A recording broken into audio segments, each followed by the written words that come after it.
Hello, hello, hello, Tim. What's up, Janet? How is everyone? What's up, Hawk?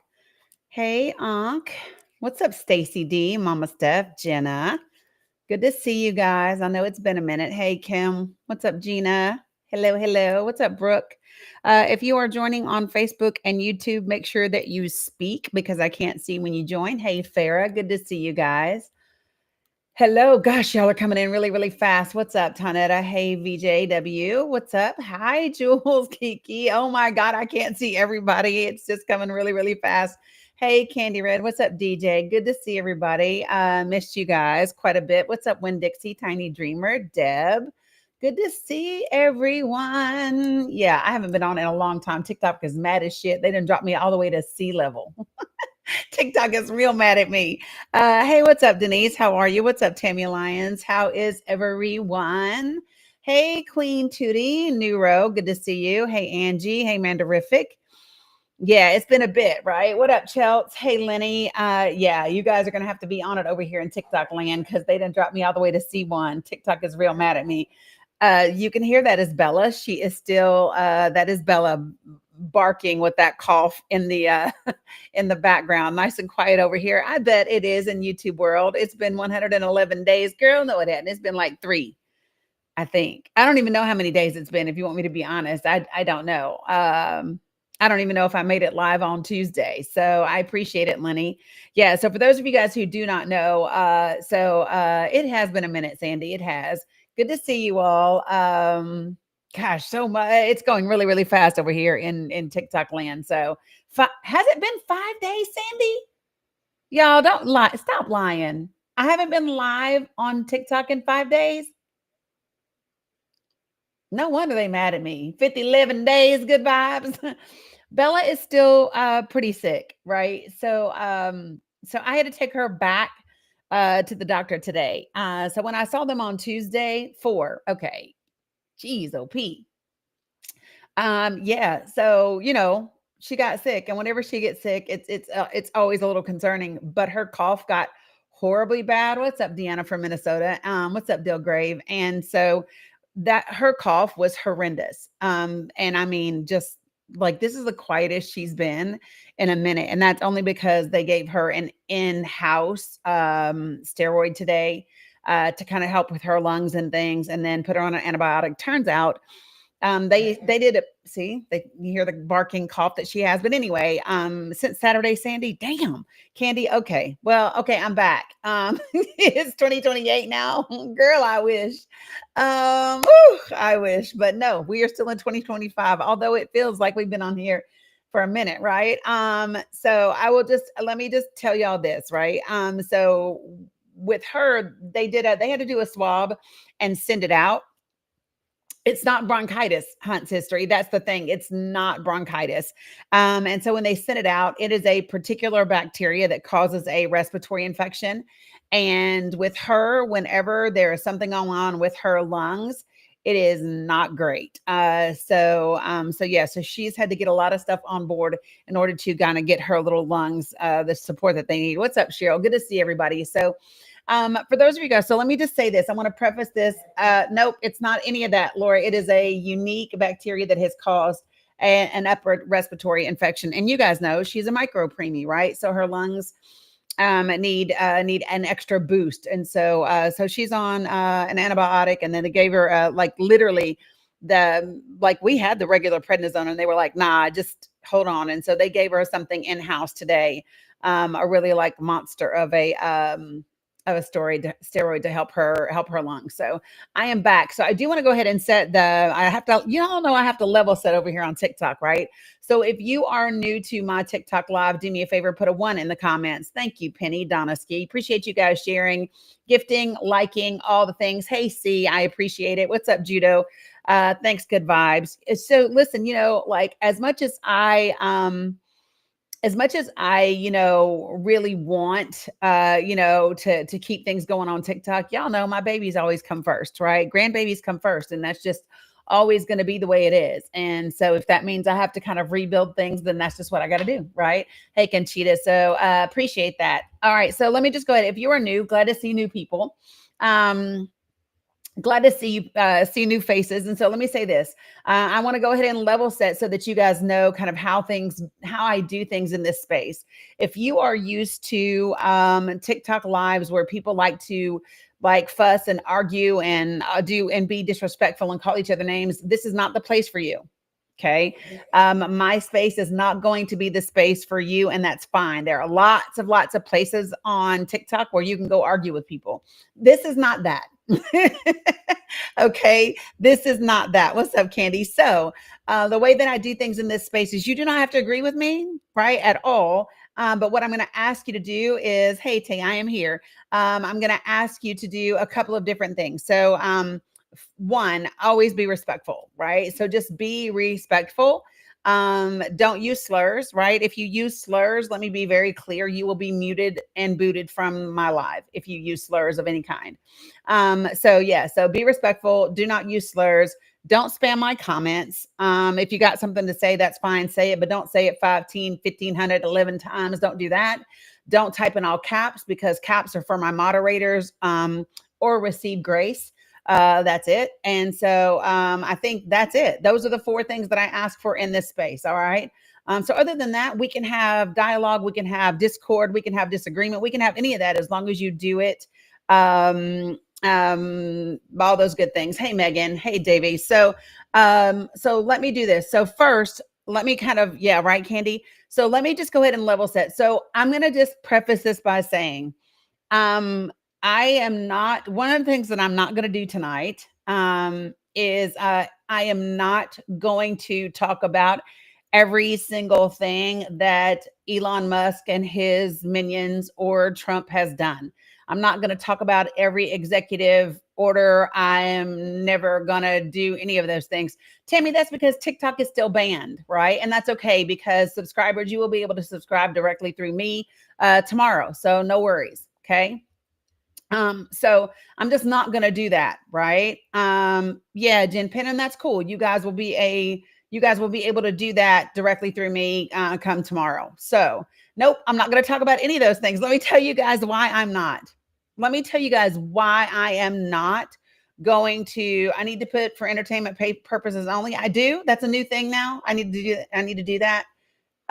Okay, hold on. Jeez. Okay.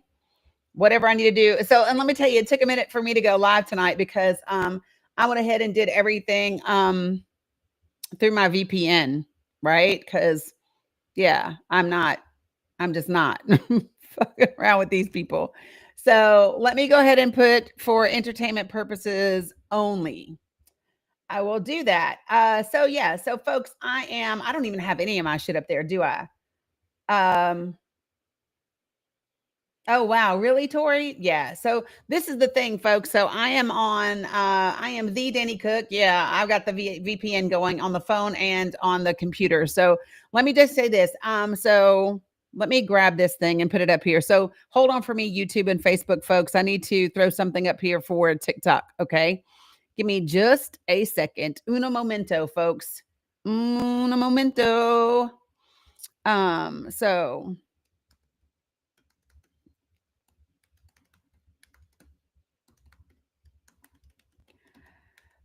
yeah, so the reason why I'm not going to talk about all those things is I've had a little bit of an epiphany around all of this. So number one, I'm not really pleased with the way that people are handling what's happening um at all. I think it's stupid, all this grandstanding that they're doing.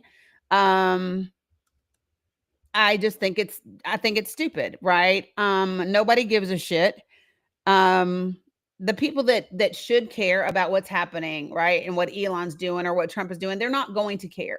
Let me just be very clear about that. I don't care if you say, there are literally people right now who are saying, oh, I'm fine with Elon doing ABCDXYZ. So I'm just not worried about those people. What I am more concerned about is the type of America that we all want to be in. And then I want to talk about how do we get there? And what do we need to do in the meantime while we are getting there? So let me finish this real quick, folks. And then we will get going because everybody's telling me I need to comply with TikTok. So 1 second, just give me a moment, folks. So oh Jesus.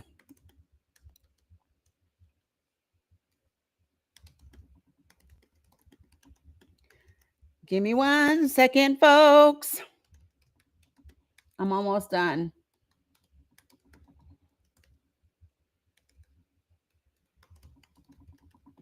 All right. I think this is going to be it. And that's all I'm going to have for you. So, cuz I'm just going to tell y'all I'm kind of like not liking where I'm seeing things go with okay, so let me just tell you what I think. I do think that you are going to see something transpire since they are using Facebook's open source algorithm. I think you're going to see more of that. I think some sort of deal is going to happen from a social media standpoint. Facebook is continually asking me to link my TikTok and my YouTube and everything to them, which I don't necessarily want to do. Give me a second. It's going to look like I'm going away TikTok, but I'm not. I'm coming right back. 1 second.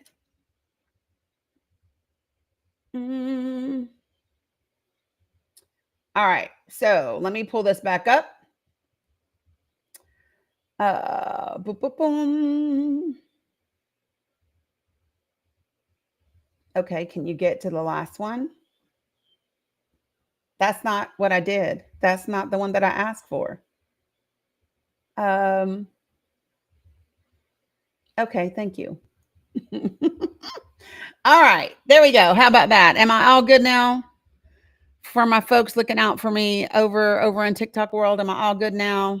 YouTube, Facebook folks, I am back. I can see you again now. I couldn't see any of you guys. So, hey Amber, what's up, Jeff Kennedy? Hey Laswella, good to see you. I appreciate that. What's up, Mama? How are you? Hey Philip. All right, so folks, all right, let's dive into it. So one of the things, so what I have said, Patrick, is that you? Did I see you just sneak in here? If so, it is good to see you. Yeah. So Renee, this is the topic. The topic is what America do you want? And the reason why I am really focused on that is very simple. One of the things that you are going to continually, what I'm going to recommend that you do, you don't have to do it, but it's what I'm doing every day. What's up, Ricky Curry? With all of the things that I am seeing happen everywhere in the country, and especially up in DC, right? I'm asking myself on a daily basis, what are the things that are within my circle of control? What are the things that are within my circle of influence? And what are the things that aren't in my circle of control or influence? Because those are the things that I have to let go of because they are in someone else's circle of control and someone else's circle of influence. So I'm going to be focusing, hey, Linda, I'm going to be focusing on the things that are within my circle of control, the things that are within my circle of influence, and what are the things that we can influence that will have an impact in the other circles that other people can control. Got that?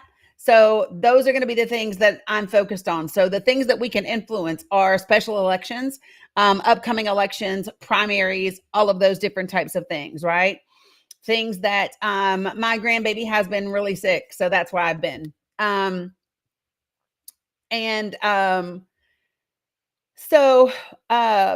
Yeah, so that's kind of where I'm focused on. So let me just say this, folks. Yes, I know about all the stuff happening everywhere.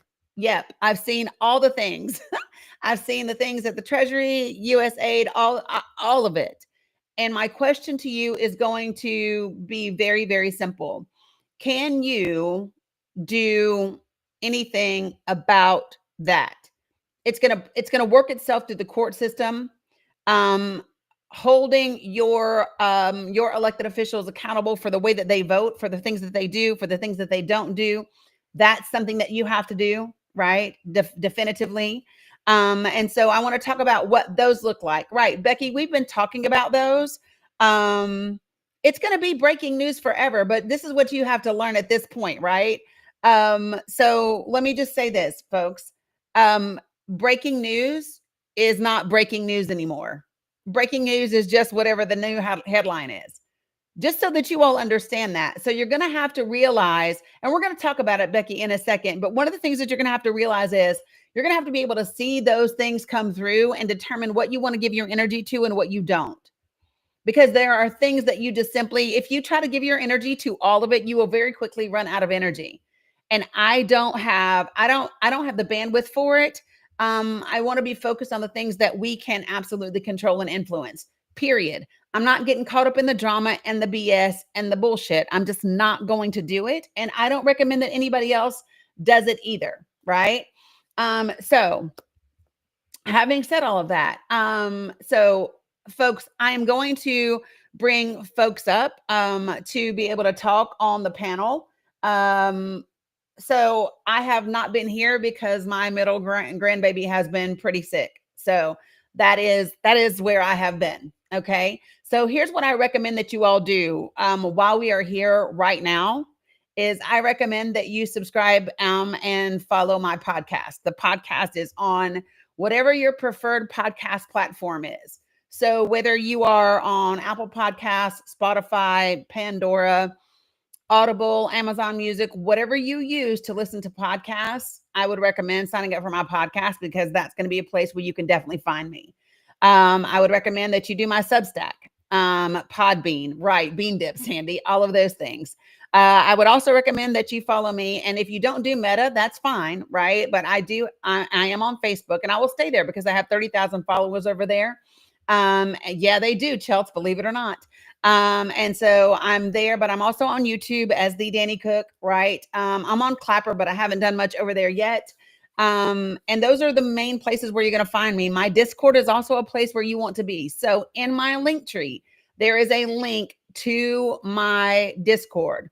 I think it's just substack.com, Sandy, and you just find me. I wrote a new piece on there. I'm going to try to write on my Substack a few times a week is the goal, right? So the goal for me is to be more active writing on all of the platforms that I'm on and being live regularly. And hopefully I'll be able to do that.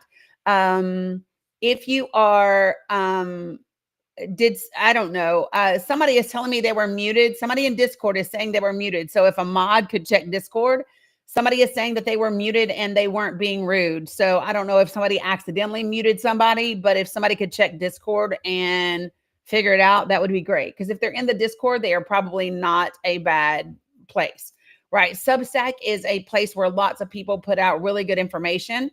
Yeah, I don't have a Sirius XM,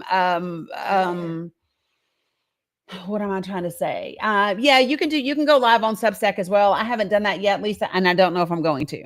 Okay. Yeah. So my link tree is in my TikTok profile. My link tree is in the about section in my Facebook, and the link tree is in my YouTube. So if you go to my link tree, you will be able to find all of my socials, the link to my Discord, and all of those things. And that is what you want to do. Okay. So that's how you're going to find me, folks, no matter what happens on all the platforms. Again, I will be bringing people up so we can discuss the topic. The topic is, what America do you want? If you are someone that is on YouTube, or how can I do this? Okay. So I can add folks on YouTube and Facebook to join if you would like. I just have to copy and put a link there somewhere. Y'all know that I can bring people up. Awesome. Camille, they got you back. Heather, thanks for following on Substack. Okay. So yeah, and I will, the podcast is going to be coming out tomorrow. It is going to be 2 days late because Bella has been sick. So let me answer this question so that everybody can hear me say this one time. And I appreciate everybody asking.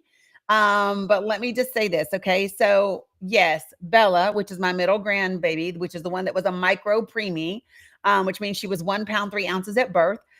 She has been sick and she has a respiratory infection that has produced a really significant cough. So we've had to do some things and get her some medications on board, which is why I have not been live in 4 days on TikTok. Facebook, you've just gotten me when somebody on Facebook pissed me off and I needed to handle something. So I've had to handle some things on Facebook because that's somehow how it happens. Okay. So now that we have level set, folks, what I do want to talk about is what America do you want? And I want to have that conversation. And then I want to talk about the things that are, I'm just saying, and I want to talk about like what they really mean by that, right? Yeah, because Sammy J, sometimes you just got to do what you got to do.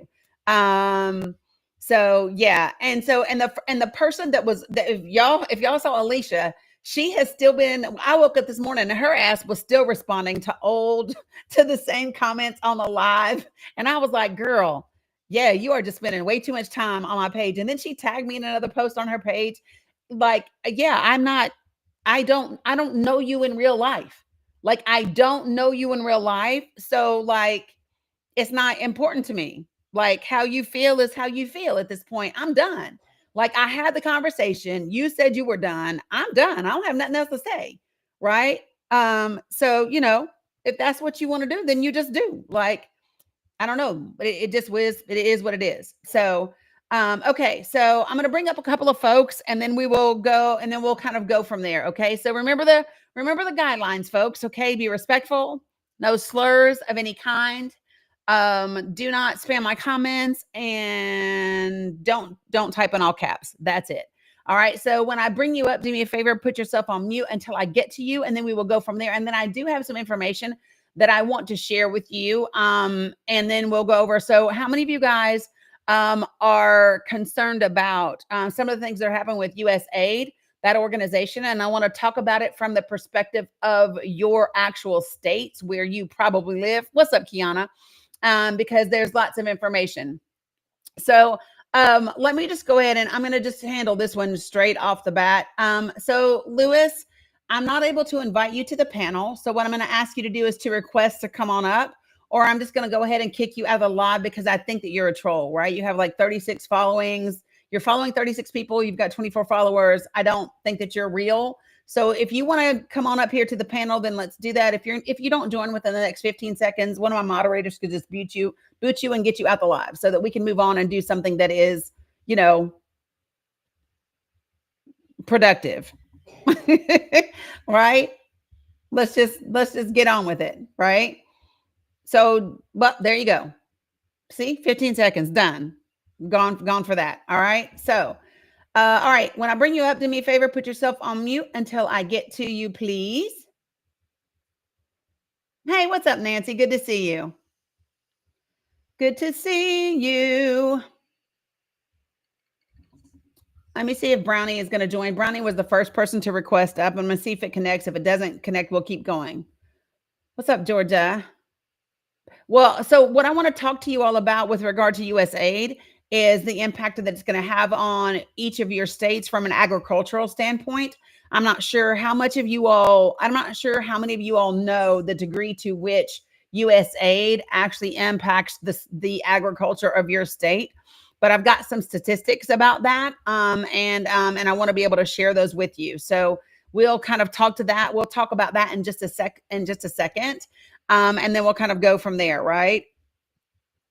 Right, Ethan. And so I have a whole thing about that. So what's up, C? What you got to say? Well, it's not exactly about your topic, but I've had a question for a while now. I wanted to get your suggestions on building communities locally to find people to support and that you can talk to, and if you have any ideas about how to do that. Yeah, so I'm not sure where you are. First, what I always think about is whether I have to build something or does something exist, right? So like that's like the first thing that I look at is what's actually happening in my local area already, and is it something I can piggyback on? And then what are the natural events that are already happening? And what I have found is that, believe it or not, some of the most successful places, especially in small towns and rural communities, some of the most successful things that happened in 2024 were people that built it around family, community, and food. Like real talk, and starting not about politics. Okay.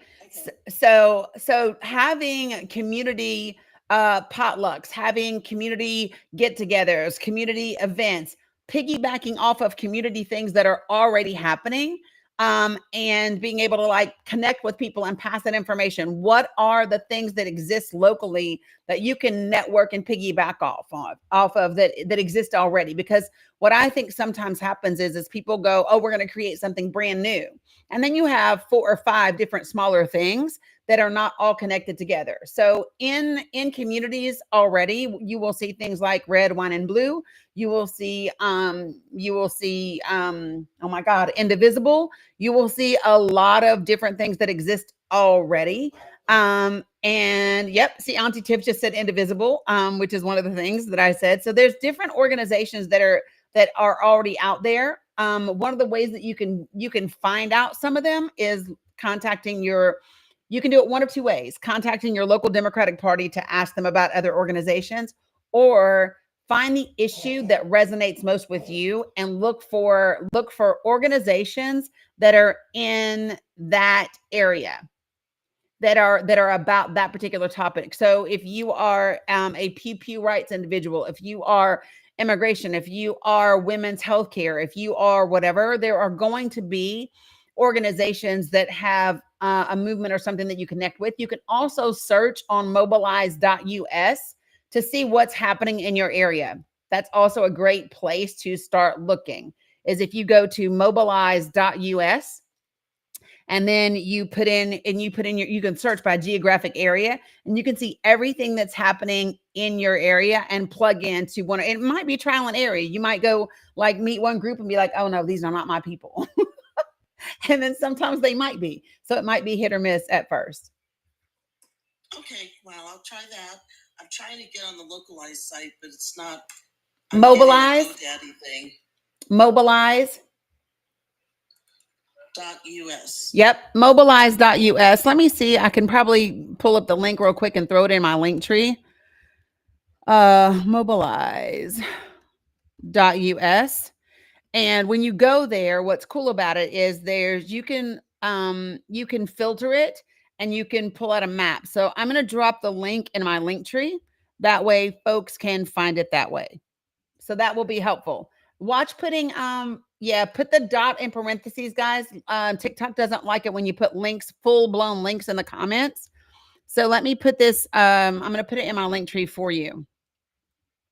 So by the way, if y'all really want to see me when I'm in my rarest form, you're probably going to see that mostly on Facebook more than you will on TikTok, because TikTok I can get banned, Facebook I will not.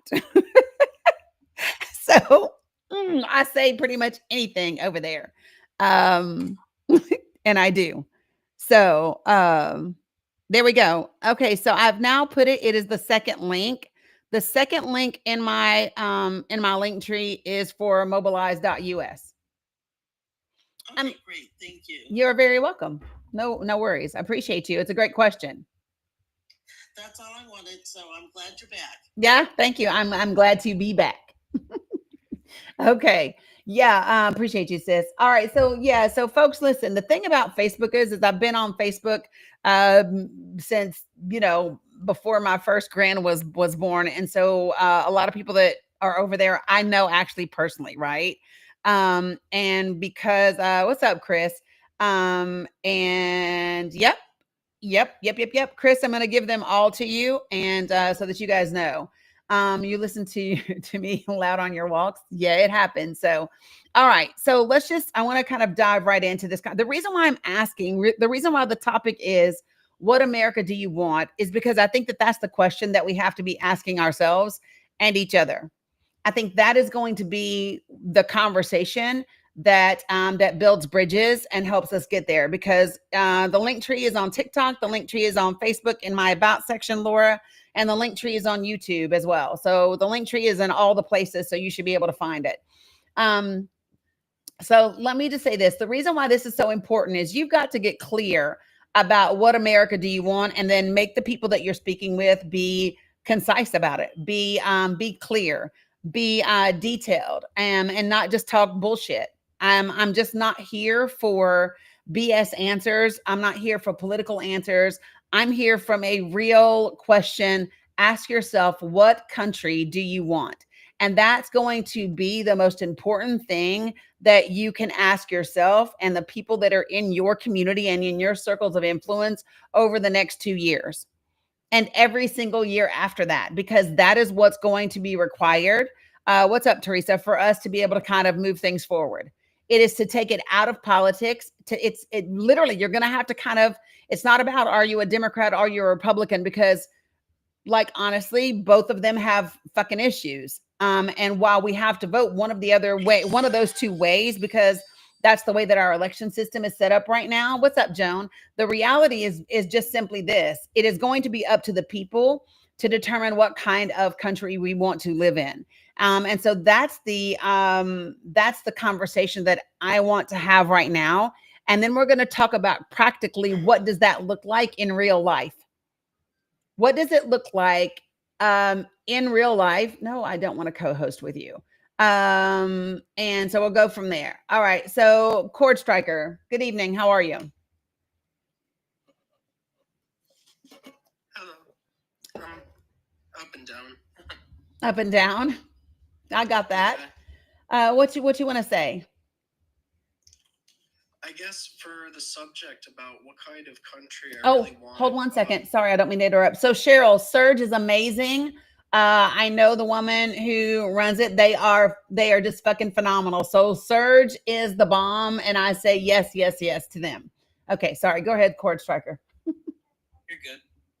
It feels like when I was younger, like in high school and stuff like that, people could just talk to each other, you know, and we could have been on different sides, different age groups, but when we disagreed on something really hard, we could still banter about it and things. And I had a recent experience that really kicked me in the head about how different things are now, because I shared something about tariffs or whatever, about how that was going to affect our economy and stuff like that. Yeah. And someone I know from all the way back when I was in junior high school commented on that, saying, "Oh, look at you, sorry not sorry, you're so stupid because Trump like paused these tariffs for like 30 days or something over something that happened." And he was so wrong about everything that he was saying, but it's not really the details of that mattered. It was the way that we went about it. Like we couldn't talk to each other anymore over this kind of stuff. And I kind of really miss that. And it's just sad, but I feel like I see that everywhere in the country now, you know? I'm a huge scientific guy. Astronomy and biology were my biggest subjects, still are. And I can't talk to people about any of that stuff now because it's politicized and you get controversial and stuff like that. And I don't know, how do we create a dialogue for people who are just, I don't know, there's like so much hate wrapped around these subjects now. Yeah. And there doesn't seem to be a way to get across that wall. And it's hurtful and exhausting, really. Like these are family and friends, people I've known all my life. Yep. I don't want to have a hateful conversation with them and everything like that. But yeah, I don't know. I want a country where we could talk again. Just have that dialogue. 100%. And so this is what I would say is first, I think the thing to understand is not taking it. So one of the biggest the things that I could say to you is everybody needs to be able to there's a book that I read maybe 11 years ago now called it's called The Four Agreements. I don't know if you've ever heard about it or not, but this book is going to be for you, and it has nothing to do with the other people that you may or may not talk to. So it talks about living your life based on 4 simple agreements, right? And the first agreement is always be impeccable with your word. Be impeccable with your word is the first agreement. And so when I say be impeccable with your words, what's the first thing that you think of when I say that? You good, Sissy? What comes to my mind is just making sure you're right on your own facts and everything and trying to leave emotions out of it. It's just what you know, what you've studied, and that's just this truth you're going to put out regardless of what's coming at you. That's the first thing that comes to my mind. Yeah. So everybody has different things that come straight to mind. Some people will say, always do what you say, right? Keep your word. Everybody thinks about different things, like be honest. People have different things, and it means all of those things. And what it also means is understanding the power that your words have. And the reality is that wherever you birth your energy from is how it's going to come back to you. So when you start to really understand that your energy, it's never ever about whether the other person deserves it or not, right? You know, like even if somebody deserves to get cussed the fuck out, it's understanding that if I send my words to them with that intention and I'm meaning to do you harm, and that's the place that I'm coming from, that doesn't land with them. It's not their karma, that's my own. So if I always understand, and the way that I picture it in my head is as if my energy is a boomerang. So Yeah. if I send my energy out, however I send it out is how it has to come back to me. So that's the first thing, is that's what it says. Yes, baby. Not yet, but I will be soon. Okay. So that's the first agreement, is just be impeccable with your word. The second one is the one that I really want to give you for tonight.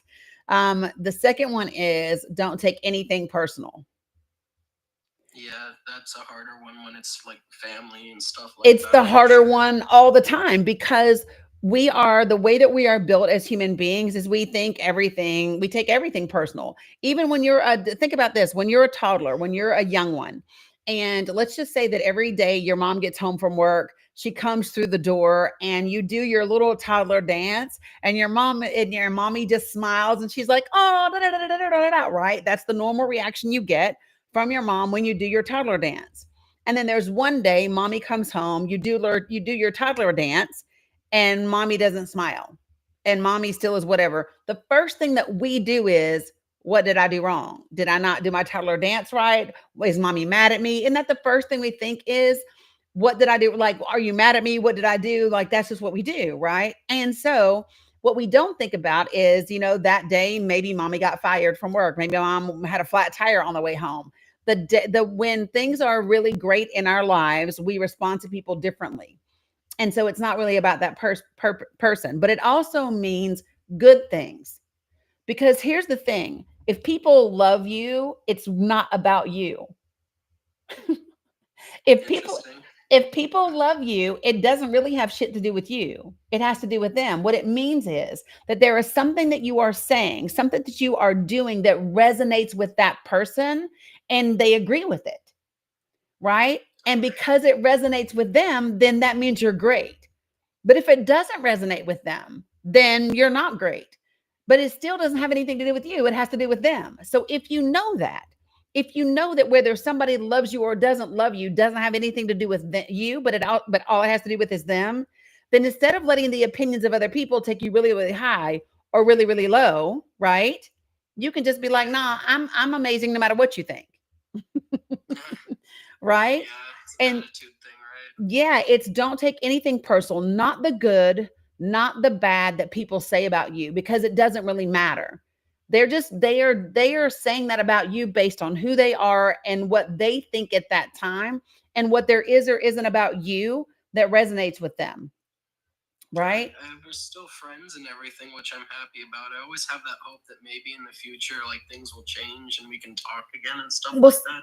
uh, 'Cause I so really don't hate this guy at all. so for me, I'm very particular about the word friends, right? Yeah. So I just am. And so for me, I've said it and I'll say it again. If you voted for and still and still support Donald Trump, you are not my friend. I don't Yeah, care I how have long no I've known you. problem. Yeah, I don't care how long I've known you. I don't care if we are related by DNA. I don't care about any of those things. I don't care. You might be related to me through DNA, but it still doesn't mean that you are my friend. And so Interesting. I'm just very, because the thing about it is my friends don't support someone whose ideology and whose actions are designed to hurt me and mine. I can be Yeah, respectful, I right? don't know. I still hold on to like memories and stuff and all that kind of thing. So I put up with a lot of that crap, which is probably not the best thing for me in general. Yeah, see, I Yeah, don't. I know. Because here's the thing. Why am I holding on to someone who isn't holding on to me? They're not putting the same value on those memories.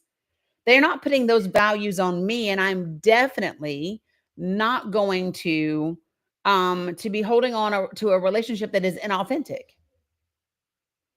It's not authentic. And so for me, it's fine. The memories, I can hold on to those. They were great while they served me at that time.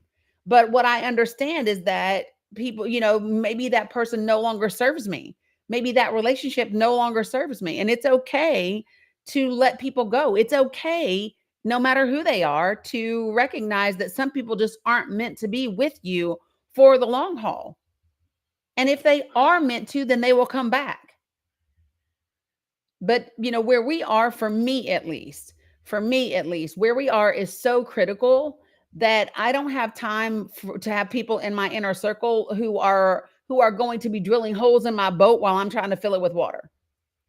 Oh man, that metaphor hit me hard there. Yes, those people, no thank you. Yeah, no thank you. And so I guess it's just about growing up, I guess, right? Well, listen, I think it's about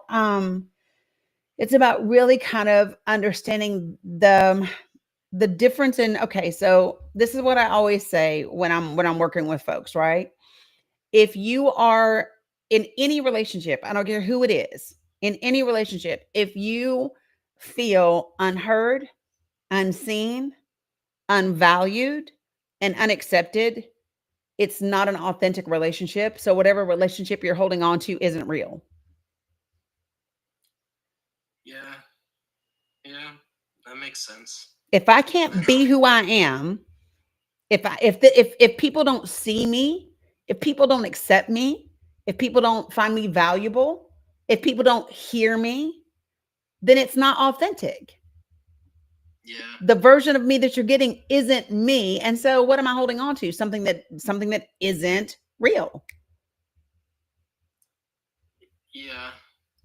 I guess my counter would be that it could always change in the future, but I mean, that's not a given. But that doesn't mean, I'm not saying you have to cut them off. What I'm saying just is, don't put energy into it. Yeah, you have to set boundaries and understand if that's the case, then that with those boundaries, then I have to not have expectations from people that are very likely going to be unrealized. Yeah. Okay, because unrealized expectations. Yeah, unrealized expectations. The first thing that I ask people when somebody says such and such disappointed me, my first question is, so you had an expectation of them?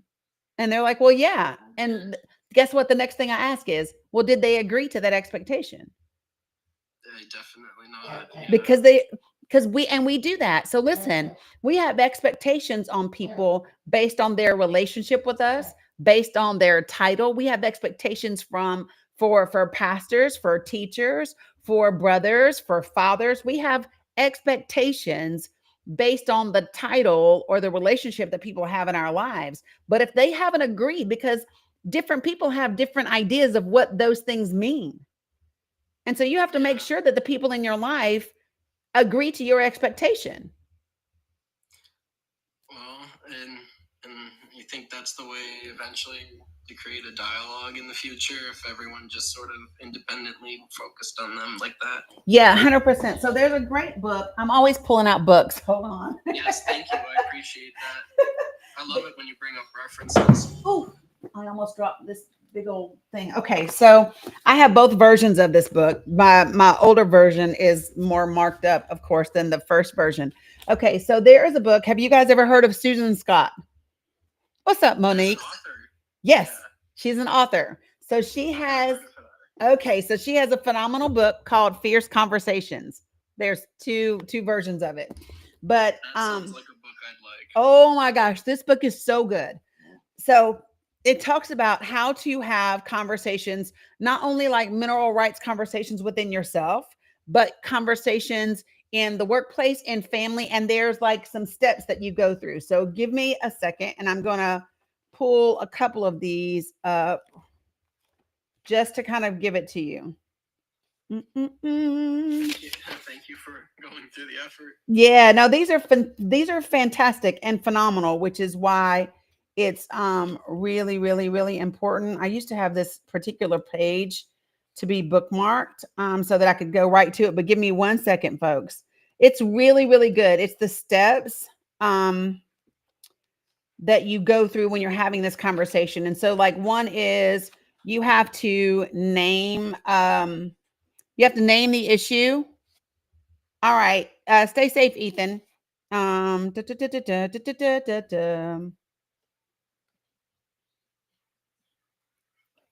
want to make sure that this is 149, maybe. How did I remember the damn page number? That's because this girl has referred to this quite a bit. So the name of the book is Fierce Conversations. The author is Susan Scott. Okay.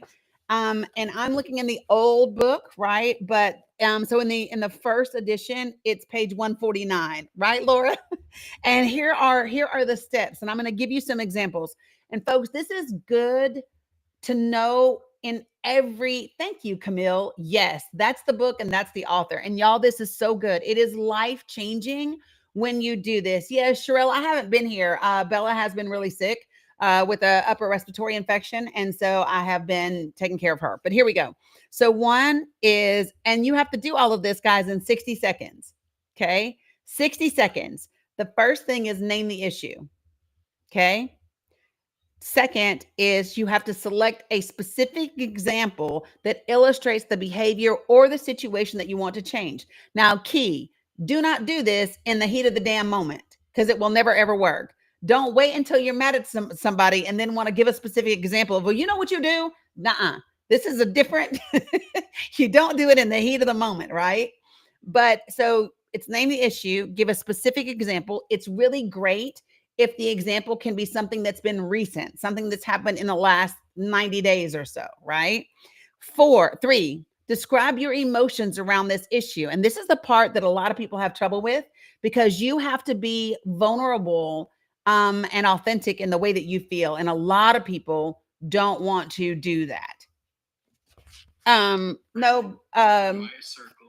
I'm sorry, you go. No, go ahead. Thank you, guys. Circles, like if you show vulnerability and stuff like that, there's a couple of people that were like the Andrew Tate kind of crowd and all that. Mm-hmm. They latch onto that as weakness for sure, and they will pummel you on that. Oh, I love those kind of people. Yeah. It's fun when they talk to you. It is fun when they talk to me. The book is Kimberly Armstrong. It is Fierce Conversations by Susan Scott. All right. So listen. 3, describe your emotions about this issue. 4, clarify what is at stake. And I'm going to run through this. I'm going to give you an example. Okay. Clarify what is at stake. 5, identify your contribution to this problem. 6, indicate your wish to resolve the issue.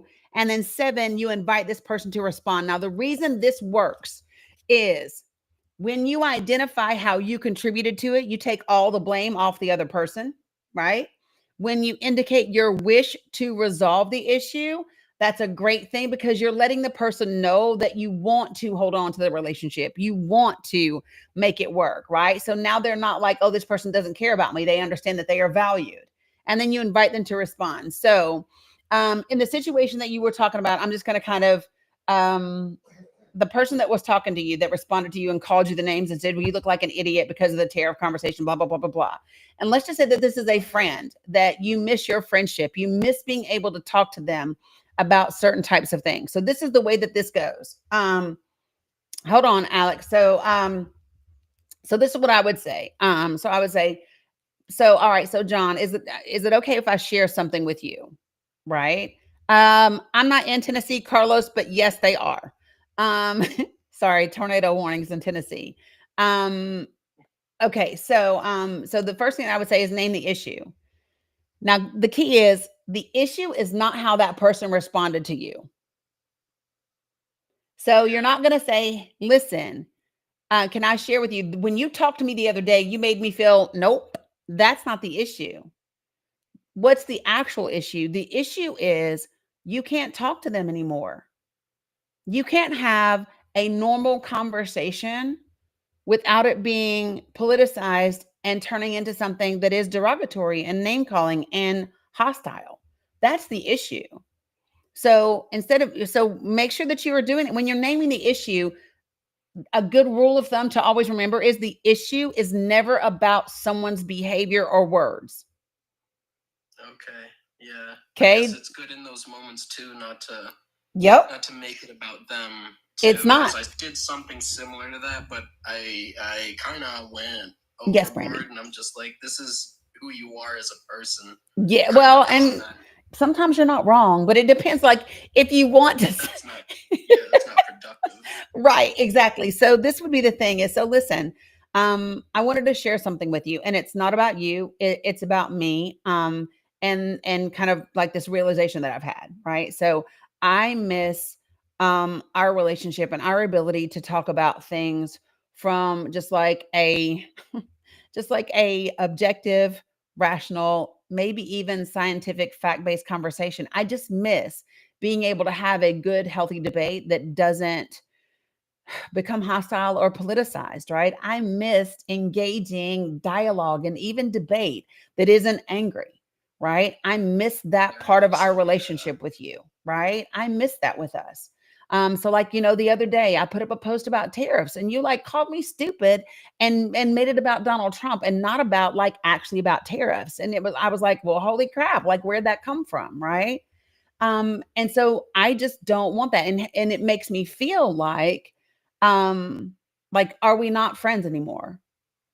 Do you not value our relationship the way that I feel? It makes me feel disregarded. It makes me feel, um, I don't know, belittled, like for you to even call me names. It makes me feel disrespected. That's how it makes me feel. Right. And here's the thing. What's at stake if this type of thing continues is we won't be able to be friends at all anymore.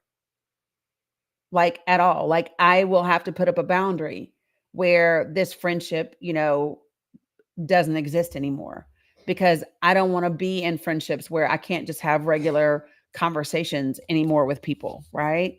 So that's what's at stake if this type of thing behaves. And I've contributed to it because this has happened a couple of times, or I've seen it happening on social media and I have waited this long to talk about it. Like that's how I've contributed to this conversation. And I've just let it happen. And I haven't made it clear how I feel and how I feel in the moment when it happens. And sometimes I've contributed to it because I've clapped back. Right. But this is not how I want things to be. And so I want us to find a place where we can communicate productively and safely and, not from a hostile place that has been politicized. Right. That's what I want to have happen because I do value our conversation. So what I want to do now is, give you the opportunity to, to respond and to kind of share with me what you think about the things that I said. And then your job is to shut up and listen at that point. I'll definitely take that advice, and I'm definitely going to look up that book and read it myself. It's fantastic. Susan Scott, I have that memorized. Yep.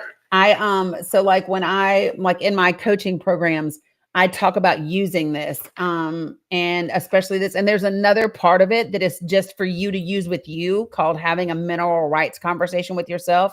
It's just flippin-tastic. So yeah, fierce conversations.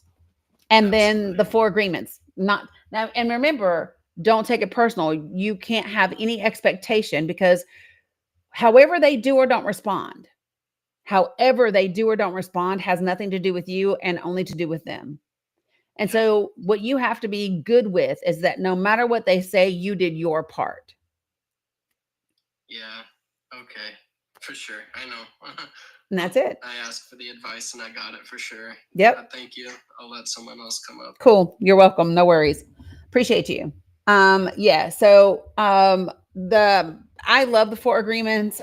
Fierce Conversations is a phenomenal book. And so here's my thing, folks.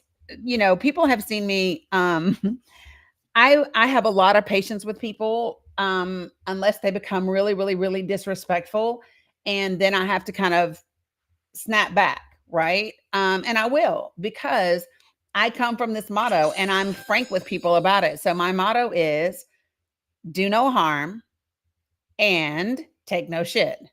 Right? So I'm not going to intentionally come for you, to harm you, to cause you harm, to do something bad to you. And I'm also not going to take your shit. Right? So don't come over here and think you're going to piss on me, right? And not get,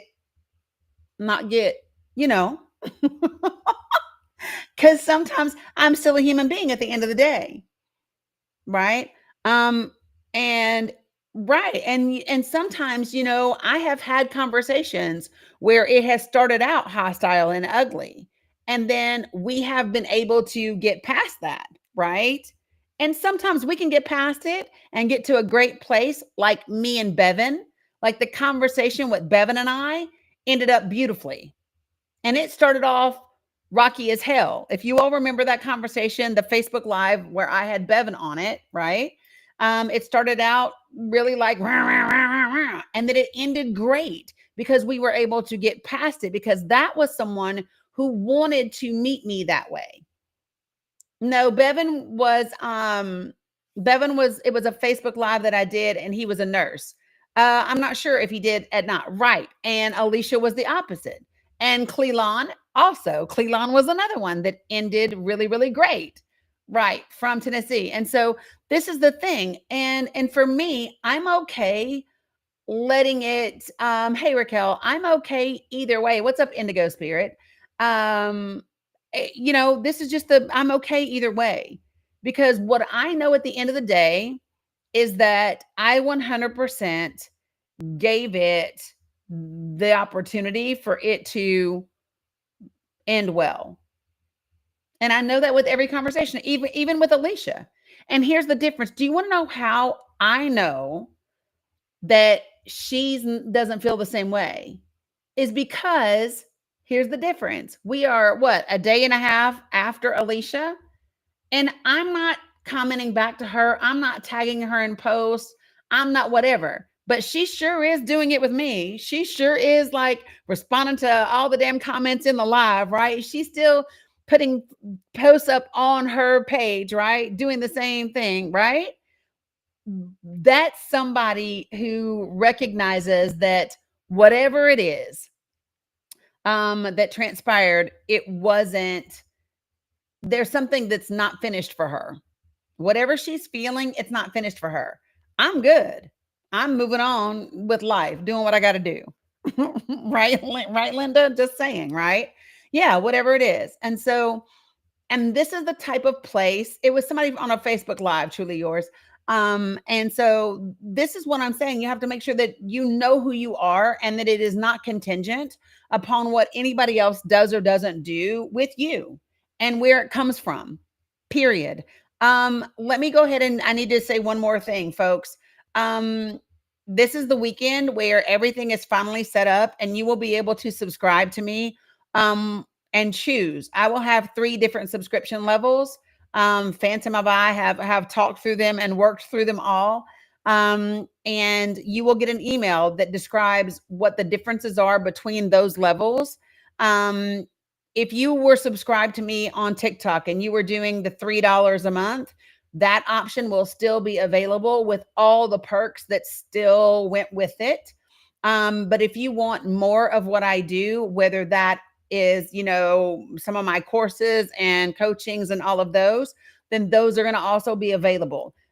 Everything is going to be ridiculously cheap and affordable and for everybody. Like I've said before, I would rather have 300 people at, $10 a month or, whatever than to have 30 people at $100 a month, right? Because we're entering a time where things aren't certain. And because I know that I would rather have more people have access to the information than not. That does remind me, a week from yesterday is going to be the first training. Trainings are always open to everyone. And this training is going to be called Carve. Sissy, why don't you get something to drink? It's going to be Carve Out Conversation. So the acronym is CARV. They are the 4 things that I believe that you should bring to every conversation when you are wanting to be productive and to find some understanding and possible resolution. So that training is going to be on the 12th at 6:30 p.m. Eastern Standard Time. Make sure that you are on my email list if you want to get that. Now, let me just say this. About 508 emails went out. There were about 50 emails that something happened on the upload. And so remember when I asked you guys for your TikTok handles? Some of your TikTok handles, appreciate you, Small City. Some of your TikTok handles have emojis in them. And your emojis couldn't be uploaded into the email system. So I had to go back through the spreadsheet and take them all out. So I will have the ability tomorrow to go back through, cleanse those out, and then re-upload the rest of you and send out new emails. So the majority of you got emails. Some of you did not. But I will have you all fixed. I haven't had a chance to do that. Thanks, Angie. Haven't had a chance to do that because Bella was sick, but it will be all fixed tomorrow. So you will have an email tomorrow. And then you will get another email on Saturday with all of the subscription options. Okay. So yes, emojis, I say, Zoe, with your 6 of them. What is the email title? Probably, hey, whatever your first name is, it's Danny. That's what it should say. That's the email title because I wanted y'all to know it was me. Okay. If you want to get on the email list, that means you need to go to my link tree. You need to go to my link tree and you need to fill out the Google form to be able to make sure that you're on the email list. If you didn't get an email and you don't have emojis, I'm going to be actually going through and scrubbing like what is in, what uploaded and what didn't. And I'll be able to kind of manually put them in if I need to. So no worries. Everybody will be cleaned up and you will have an email tomorrow regardless. And it kind of gives you like a look at what's coming. For those of you guys who saw other things that you want from me, I'm not sure, Red Hot, to be honest. Let me say this. Thanks, Brandy. I appreciate it. Y'all trying to get me out of the C zone. Do you have to be a subscriber for what, Lady M? You got it, Kat? Perfect. You're going to go check? Great. Thanks, Ro. I appreciate it. If you're asking me, do you have to be a subscriber to get emails? The answer is no. Do you have to be a subscriber for trainings? The answer is no. Oh, thanks, Carlos. I appreciate that. Appreciate that. Blah, blah, blah. What else? Thank you, Smile City. I don't even know anymore. But anyway, that's all the things. So so we should be, is the training recorded to listen at different times? It is, Salt and Sassy, and they will be uploaded to a Google Drive. For those of you guys who see a if you see the email and you wonder what is Anadi, INADI, that's my LLC. So when it says Anadi at the bottom or whatever, that's my LLC. And so you'll see that. Yep, Susie, that's the one. And then you're going to have another one. So if you already subscribed for months already, TikTok is probably going to cancel yours if they haven't already, Deborah. That's what other people have had happen already. And what I would say to you is you can cancel the one that you have with TikTok and do one with me as well and instead. So a lot of people, TikTok has canceled them because of, yeah, see, they canceled Lady M. Yeah, so a lot of people, because TikTok is still banned. I know we're on TikTok, but TikTok is still banned, right? Just so everybody knows. Sissy, did you get some drink for me, please? Bella, come here, love. Come here, let me take your temperature, please. No, her cough is horrible, Roland. And this is better than it was. Listen, that cough was, yes, the Google Doc is in my link tree. It says Danny Cook's folks. That's what it says. Bella. Hold on, folks. I'll be right back.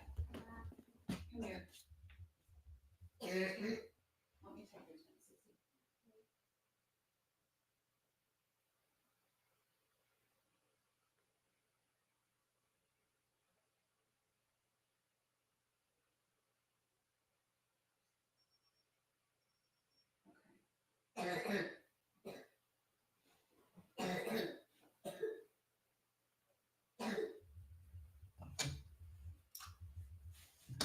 gonna put your juice. Let me get her some more juice. Hold on. Sissy, I'm gonna put your juice over here. I want you to drink some more juice. Here. You gotta keep the fluids going, baby.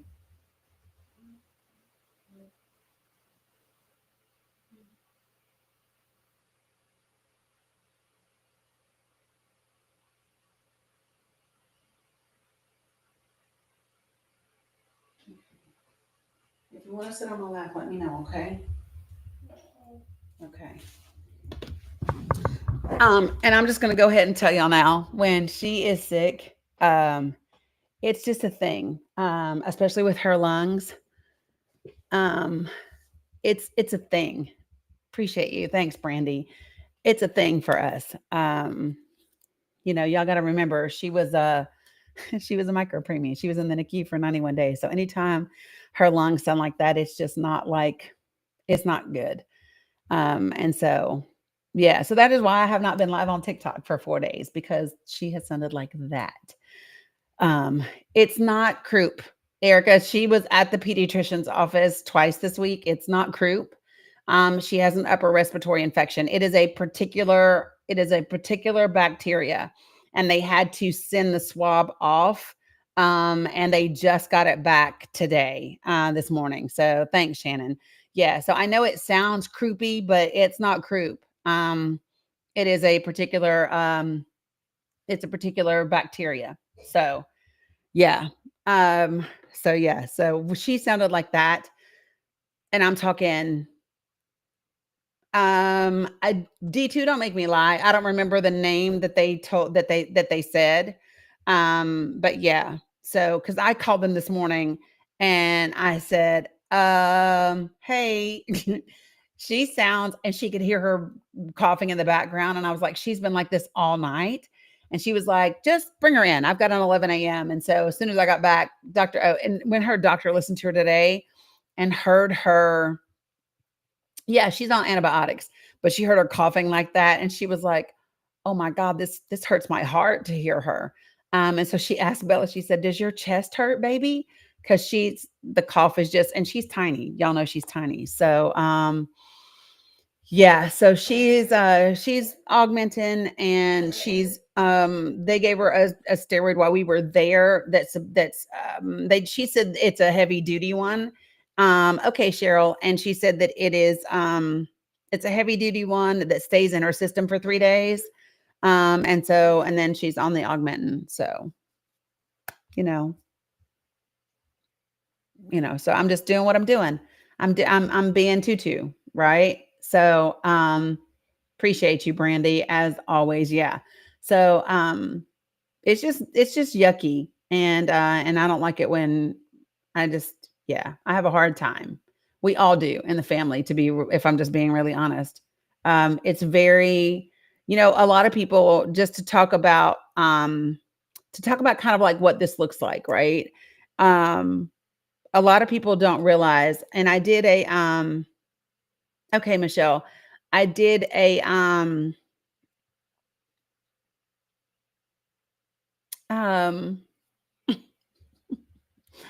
you have the America you deserve, violent, cruel, and inhuman. I think you mean inhumane. I think that's the word that you're looking for, David. When you say inhuman, I think you mean inhumane, because like inhuman would be like alien, I guess, like, right? And I don't think we have an alien America.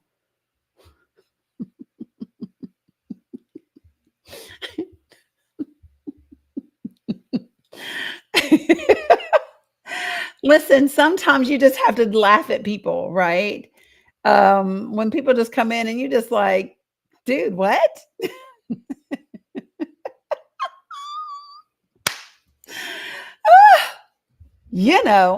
Okay. What was I saying? Oh, but I did publish I did talk about, I did need that laugh, Royce. Yeah, I will help with vocabulary and punctuation a lot. And you know what's funny is I just finished watching Venom: The Last Dance, which was so good. Right. You typed and press send. Okay, but anyway, let me just say this. What was I saying? Oh, so if you know anything about folks when you do have babies that end up in the NICU for a really long time, you know, parents and the people that are involved, you can come away from it with PTSD, and it is really hard when they get sick after that, especially if it has to do with like lungs and things like that that were very delicate at the time of birth. So it just is the thing. And if you could see, she's just peaked all around her eyes, everywhere. It just is not great. Okay. Why does David think such a thing? So, Laura, David probably doesn't think such a thing, but David is probably just like a TikTok troll. And, you know, they do that sometimes, right? So, yeah, Joan, us too. So, come here, sissy. But I do want to give you guys some facts and numbers here in just a second. So, come here, my love bug. Ooh. See the face and the eyes, how peaked, red on the nose, right?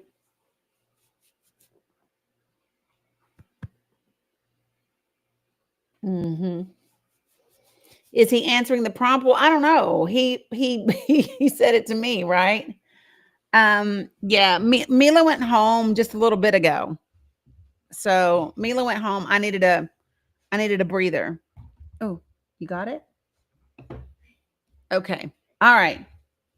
Yeah, she definitely is sick. Okay, so I know some folks who do a lot of different things. Everybody's saying feel better, baby.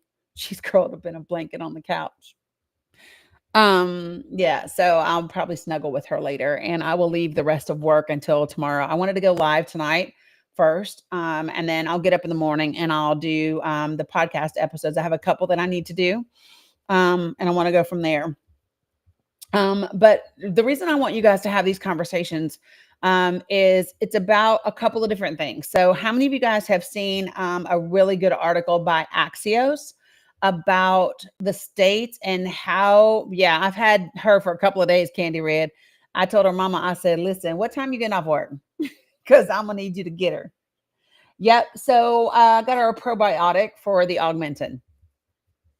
Yep, and I have yogurt too for her. Yep, that's your juice. Okay, so yeah, Candy Red, I'm just saying. We love Mila. She just be a lot. And she wanted to listen. Mila wanted to go to the playground today because you could see the playground from my window. And she was like, Tutu, you take me playground? And I was like, no, baby, we can't. I said, Bella is sick. She said, no, she not. I said, girl, yes, she is. That's why we was at the doctor. And she was like, no, she not. You take me. I said, no, baby, she is. And I cannot take you. Okay, so I want to talk about two things tonight. I want to talk about the Department of Education and the impact on dismantling it in any way, shape, or form. And then, right. And then I want to talk about U.S. aid when it comes to agriculture. Okay. Thanks, Cheryl. I appreciate it. Yeah. Well, listen, you know, this is what we did last night because Mila had been exposed, and until we knew what Bella had, I kept Mila with me so that Dominic didn't get sick and all the things. So Dominic's been with his mother for a couple of days, and the girls have been with me. And so yesterday was Mila's actual birthday, and her party is this Sunday. So we couldn't really do anything for her birthday. So I just got her like a couple of gifts and had them delivered to the house, right? Amazon was my friend yesterday. And but then I just got I ordered groceries, right? So in the groceries, I got this cotton candy. She calls it rainbow ice cream, but I got cotton candy ice cream for them. And then we had like the roll of it was Mila's birthday yesterday, Candy. And then the roll of Pillsbury. I mean, I could have made them from scratch, but your girl didn't have no time for all that, no energy. So then we just made some cookies and her rainbow ice cream, and then she got to open her presents and played with her little people and all the things. Thanks, Brandy. And so that's what she got to do. And then we curled up and played games or whatever. And so that was Mila's our little party here. And then she'll have her regular party. But anyway, okay. So Axios, this is the first thing I want to talk about. Okay. Is Axios. So Axios had a great article up And I want to see if I can't show you all the image. 1 second. Do I have it still pulled up? Nope. Hold on. Let me open it real quick, folks. And TikTokers, I'm going to show it to you guys too. So give me 1 sec. So this is a great little map. And the article is amazing. Oh, that's awesome. Yeah, Mila's was yesterday. Yeah. So let me just, oh, sweet baby Jesus, could I hit the right thing? Hold on, y'all. Because this is really, this is good. And this is so remember when we're talking about, it ties into this question, this what America do you want? Is because while we're talking about US aid and people are worried about fictitious condoms that never got sent to other countries, we should be talking about what actually did, where that money did actually go, and the impact that it absolutely will take, the impact that it will have on our states and our agriculture. And I also want to do the same when it comes to the Department of Education. So how many of you all know that the federal Department of Education has a lot to do with the funding that your school may or may not receive? How many of you guys are familiar with that? The fact that your state may have a lot, your schools in your state may have a lot of their funding come from federal funding from the Department of Education. So a lot of people don't realize that. And they don't realize what might happen. And this is outside of your IEPs and your 504s and your all of those things, right? Before we start talking about the IDEA law and all of the federal things and all of that. But Axios had a really good article. I'm sharing this on Facebook and YouTube. You should see it right now, which you do. And then TikTok. The best way for me to show it to you is to turn you around because, well, maybe. Hold on. Let me do this. It might look like I'm going away, but I'm not. I'm not TikTok. 1 second. Okay. So I want to show you guys on TikTok. So this is a great conversation to have with people when they start talking about, oh, what they're okay with happening. Yeah, see, I knew it was going to do this. It's too big. All right, so let's just do it like this. I'm going to take this down and let me show you all. This is what the map looks like. Now, of course, who are the people that are going to be most hurt? I'm wiping off my camera, sorry. So the darker the color, guess what, y'all? The darker the color, the greater the level of funding. So let me see if I can just pull up the entire article. Do I still have it up? I do. So this is the entire article. Y'all see this article by Axios? Yes. So the majority of red states are what you are looking at. And so this will show you from education statistics, like what amount of your funding comes from federal dollars. All right. So in Kentucky, 20% of your school. In Tennessee, 19.2% of school district revenue came from federal funding, right? North Carolina, 19.9% came from federal funding, right? South Carolina, 15.2% came from federal funding. Georgia, 16.1% came from federal funding, right? Alabama, 17.9%. Let me do this for my Facebook and YouTubers. Let me show you the one that I'm doing live so that you all can see as I'm showing these things. Boom. Hold on, I'll get to your questions in just a second.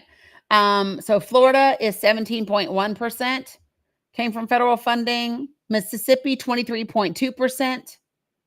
Arkansas, 21.6%. Louisiana is 19.5%. Texas is 18.3%. Oklahoma is 19.4%. New Mexico, 17.1%. Arizona is 19%.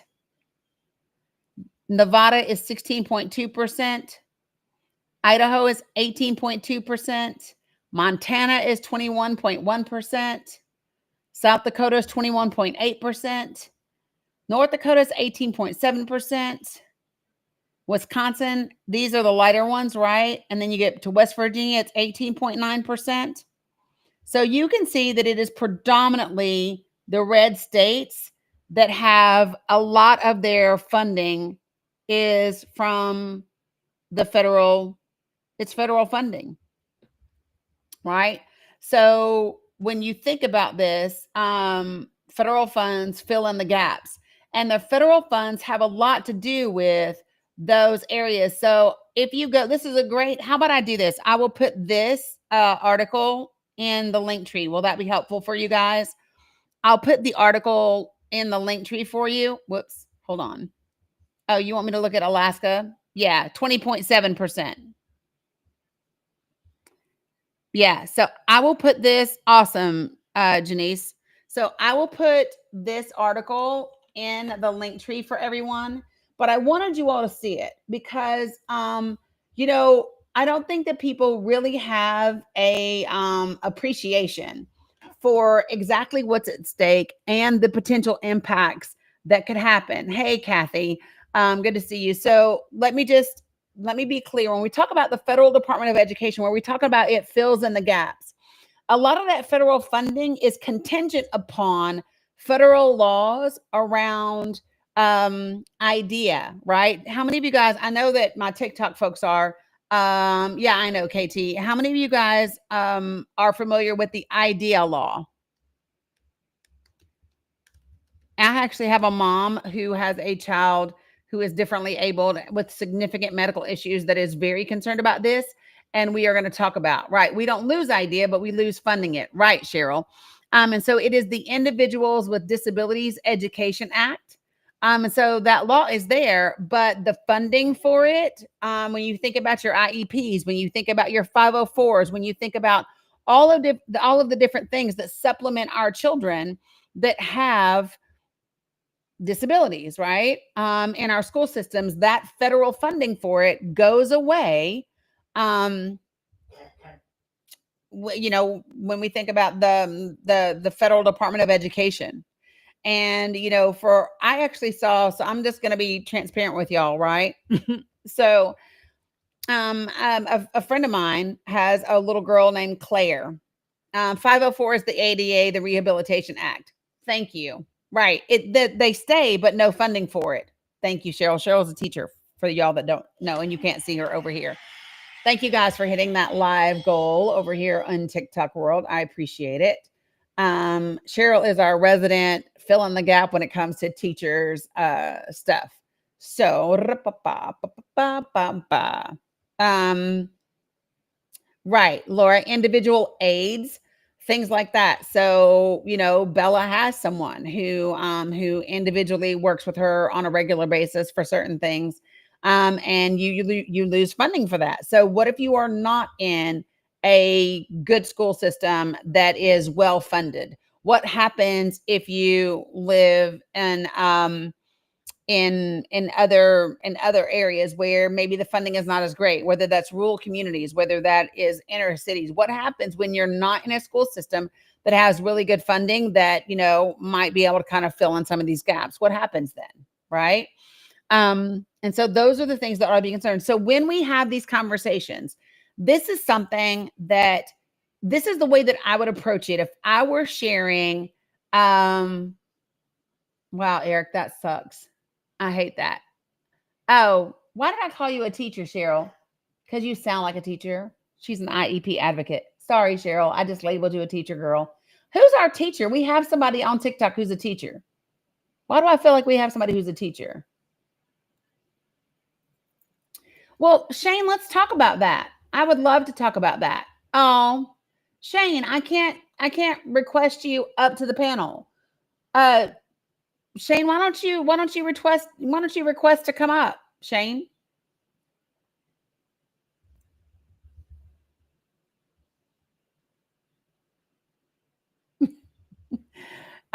So this is what I'm saying is, so the way that I would approach this information is I would pull up the article, which reminds me, I'm going to put it in. So that's all you want to say. You don't want to actually have an intelligent conversation about it, like a respectful conversation. You don't want to do that, Shane. You just want to come in and make a random ass statement that has no facts in it, or no?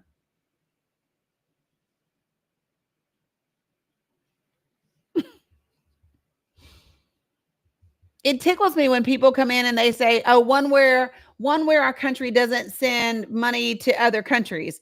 So, newsflash, folks, let me just be very clear about this. Without the way that we share information and we share funds and we do things with other people, without that, you have America as a standalone entity in this country, which is not a smart idea.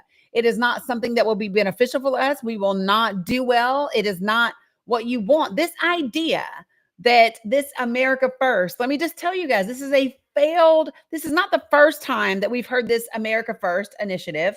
It has failed and been a bad thing every time it's been brought up and attempted in the past. We are not an island unto ourselves, and you need relationships in this world in order for us to stay safe ourselves. Like, I don't know that everybody gets just how important this is, and how dire this is. Let me throw this Sandy Keller, why do I need to change that? Why do I need to change that?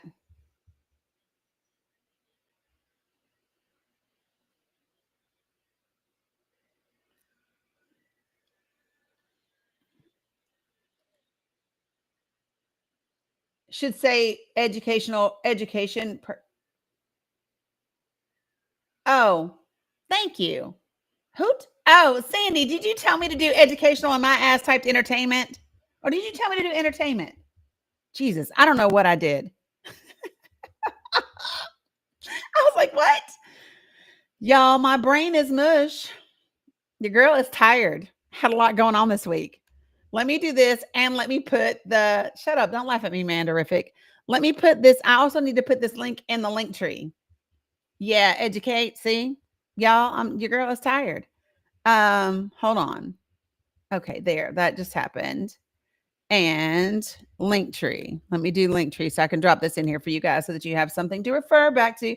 You laughing with me? Yeah. See, it is entertainment. I am entertaining. Thanks, Erica. Appreciate that. Hold on.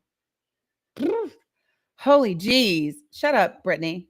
you can tell the people that have been with me a really long time because they can be smart ass, and I just be like, shut up, you, because they know better for educational purpose. Oh my gosh. Gee whiz. Well, I don't know. Y'all, I don't know.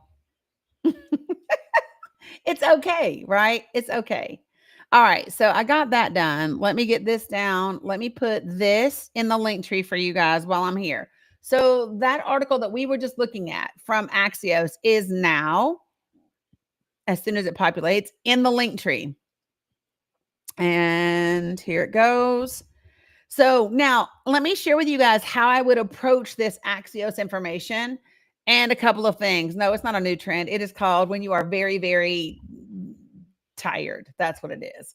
That's what it is. It's when you're very, very, very tired. And yeah, and this girl is tired. I've had too much going on. Okay. So the way that I would approach the Axios information is like this. Boom, bam. Look at that. I got it right now, y'all. Did I type it right? Okay. All right. So, and it's in the link tree now. You are good with the Axios article. It is going to be the second link that is there. Okay. So let me say this to you guys. The way that I would approach this is not by saying, I would not lead. Right. It would work too, Gio. So thanks, Kathy. I appreciate it. Okay. So let me say this, folks. I would not lead with Axios's title for the article saying Trump states will suffer the worst if he dismantles the federal Department of Education. I wouldn't lead with that. Why? Because that's a divisive headline. Even if it's accurate, it's still divisive, right? Thanks, Brandy. Appreciate it, right? So you want to start a completely different way. You want to start with the information for your state. For your state. The way that I would approach this, yeah, it's a large disparity. Veronica, I just showed it for everybody, and the link is in the link tree. But let me tell you guys the way that I would position it. So if I were going to put up a social media post about this, if I were going to write a letter to the editor, which, you know, that's a thing that I'm always talking about. Thanks, Belladonna. Y'all know I love talking about writing letters to the editor. This is the way that I would position it. So let's just say that I'm in Tennessee. And the first thing that I do is I look at that Axios article that says 19.2% or 19.1% of Tennessee's funding for education comes from federal funding. That's what I would do. Guess what the next thing I would do is? I would look up the state of Tennessee's funding for school. I would look up their education budget for the state of Tennessee, right? And you can look that. It's publicly available information on your Department of Education website for your state, right? So I would find out what that specific budget number is. Then I would find out what 19.1% of it is. And then I would be able to say for people, hey, listen, you're going to be missing out on X amount of dollars in the state of Tennessee. And so my first thing that I would say is, Tennessee, how do you feel about losing? I'm just going to throw out a number that I have no idea what it is, but how do you feel about losing $22 million in education? I don't really know what the number is. I'm just throwing out numbers, right? And how would you feel about losing those dollars that go towards teachers' aides, towards, IEPs, towards, 504 fulfillment for differently abled children, like all the things. How do you feel about losing funding for the children that are at the greatest risk? In rural communities typically only get 16% of the budget for the entire state anyway, right? So rural communities, guess what you're going to get? Even less. Because where does your state rely on those federal dollars to fill in the gaps? Probably in the places they don't really give a shit about anyway.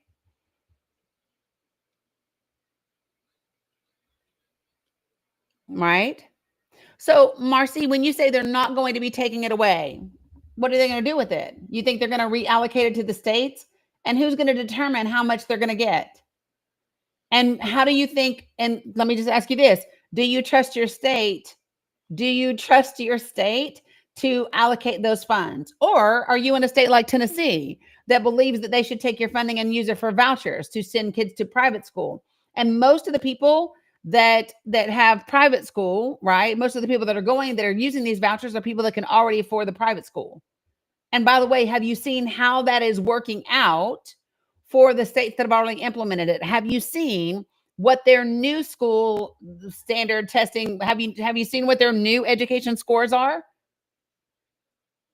When you say, right, Elon Musk will decide, right?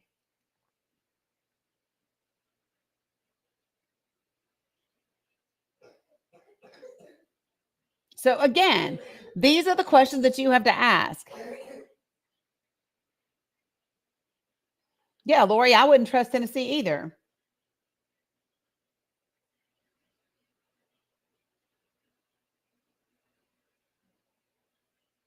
Right, Belladonna, Tennessee's all about vouchers. Listen, this voucher thing is a huge, like, nationwide thing that they are pushing for, right? And everyone should understand that, right?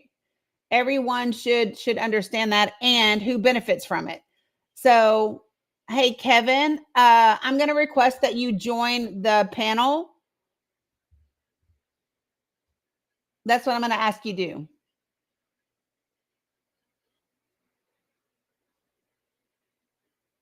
I just think that, people who come in here with blanket dumbass statements should be willing to come on the panel and explain what you mean.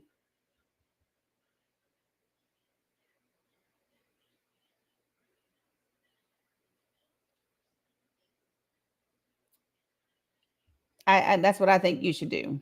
Yeah, I know it's part of Project 2025, Carla.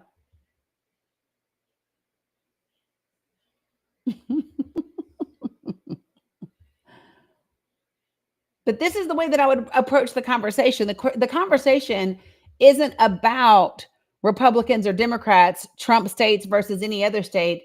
The conversation is about children and education. That's what the conversation is. Great. Cheryl, I'm so glad you're coming up. Talk about it. Cheryl's going to explain to us a little bit more about the funding. Cheryl? You hear me? Yep, I can hear you now. Okay. I was actually going to mention like the vouchers. So, I have these conversations with people and I've been talking to them about the vouchers, but because the vouchers come up when you talk to them about losing funding and what they're going to do, particularly in groups where we're talking to people who have children that are receiving funding for IDEA or 504. And they're like, well, we'll just get the vouchers and we'll put them in private schools or we will homeschool them ourselves. And some of the things that people aren't realizing is in Florida, we've had these vouchers for a very long time. And first, they were only for students with disabilities, which those I can understand. I was kind of okay with, made sense to me, but then they opened it up to everyone. So then the people who are already in private schools are getting the ability to have discounts on the education they were already paying for. Yep. And the private schools are turning away the students who were previously getting vouchers for various things. And the problem is that these private schools won't take these students. They take particular students with certain disabilities if they meet other expectations. Yep. Unless they are a specialized private school for disabilities, which is rare.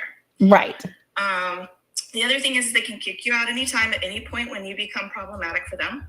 Yep. And then you're left with nothing. And these vouchers also have a wait list. And that's the other thing that nobody knows is that in Florida, some people are waiting 2 years. They applied 2 years ago and still have not been accepted or not funded. Because sometimes they'll get accepted. And when you're accepted, you're not allowed to have your child in a public school when you're accepted because then you won't get funded. And they're sitting there waiting on funding. So it's not all it's made up to be. And the idea behind these vouchers is it's a win-win for them right now because it's breaking our public education more and more. They do not want to fund education, and that's evident because you see where the money's going. Mm-hmm. And the idea is to implode public education. And once that happens, what do you think is going to happen to those vouchers? Right. They don't want to fund education. And then you have to also talk about the fact that those private schools don't have to provide certain things that public schools do, right? They have to follow the ADA. Mm-hmm. And ADA is reasonable accommodations. So they still have to follow like basically 504. So they don't have to have 504s, but they have to follow ADA. They can call it whatever they want. Some schools will say that they have IEP plans, but they are not held to it, and there's no enforcement of it. Right. Because all of those laws apply for IDA to public schools only. So the parents don't have any teeth to fight it. So if you're a parent who's going to fight it, guess what's going to happen to your student? They're going to get kicked out of the school because you're a problem. Exactly. Sorry, I had to chuckle, y'all. Cheryl, hold on. I had to chuckle because I used my laptop and I text my mom real quick and said, checking on you with this tornado stuff, right? Because my mom's in Northeast Tennessee. And she texted me back. Let me read it to y'all verbatim. Girl, you know me. Got off your live, shut off the TV, got my lights out and praying.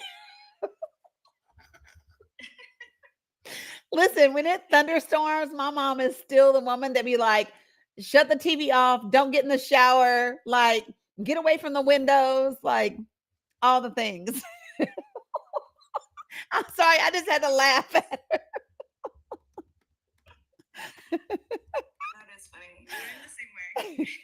We've got a drill here. Grab one cat, grab the other cat, and we all hide in one room. Yeah, but I'm just like, yeah, it don't have to be a tornado. It can literally just be like a storm. And she'd be like, turn off the TV, turn off the, yeah, that's what she does. So anyway, it just tickled me. She's got to hear everything, right? She has to hear all of it. Yeah. No, it's because don't you know I'm that trying- lightning can travel through your things? It'll take your TV out, it'll take your phone lines out. Look, don't take a shower, don't nothing. Yeah, don't talk on the landline, all the things. Yes. You gotta get her those surge protectors. She has surge protectors. What you talking about? I saw somebody comment that the parents, the IEPs are ordered with anything without the parents advocating. And I will tell you that in most cases that is correct.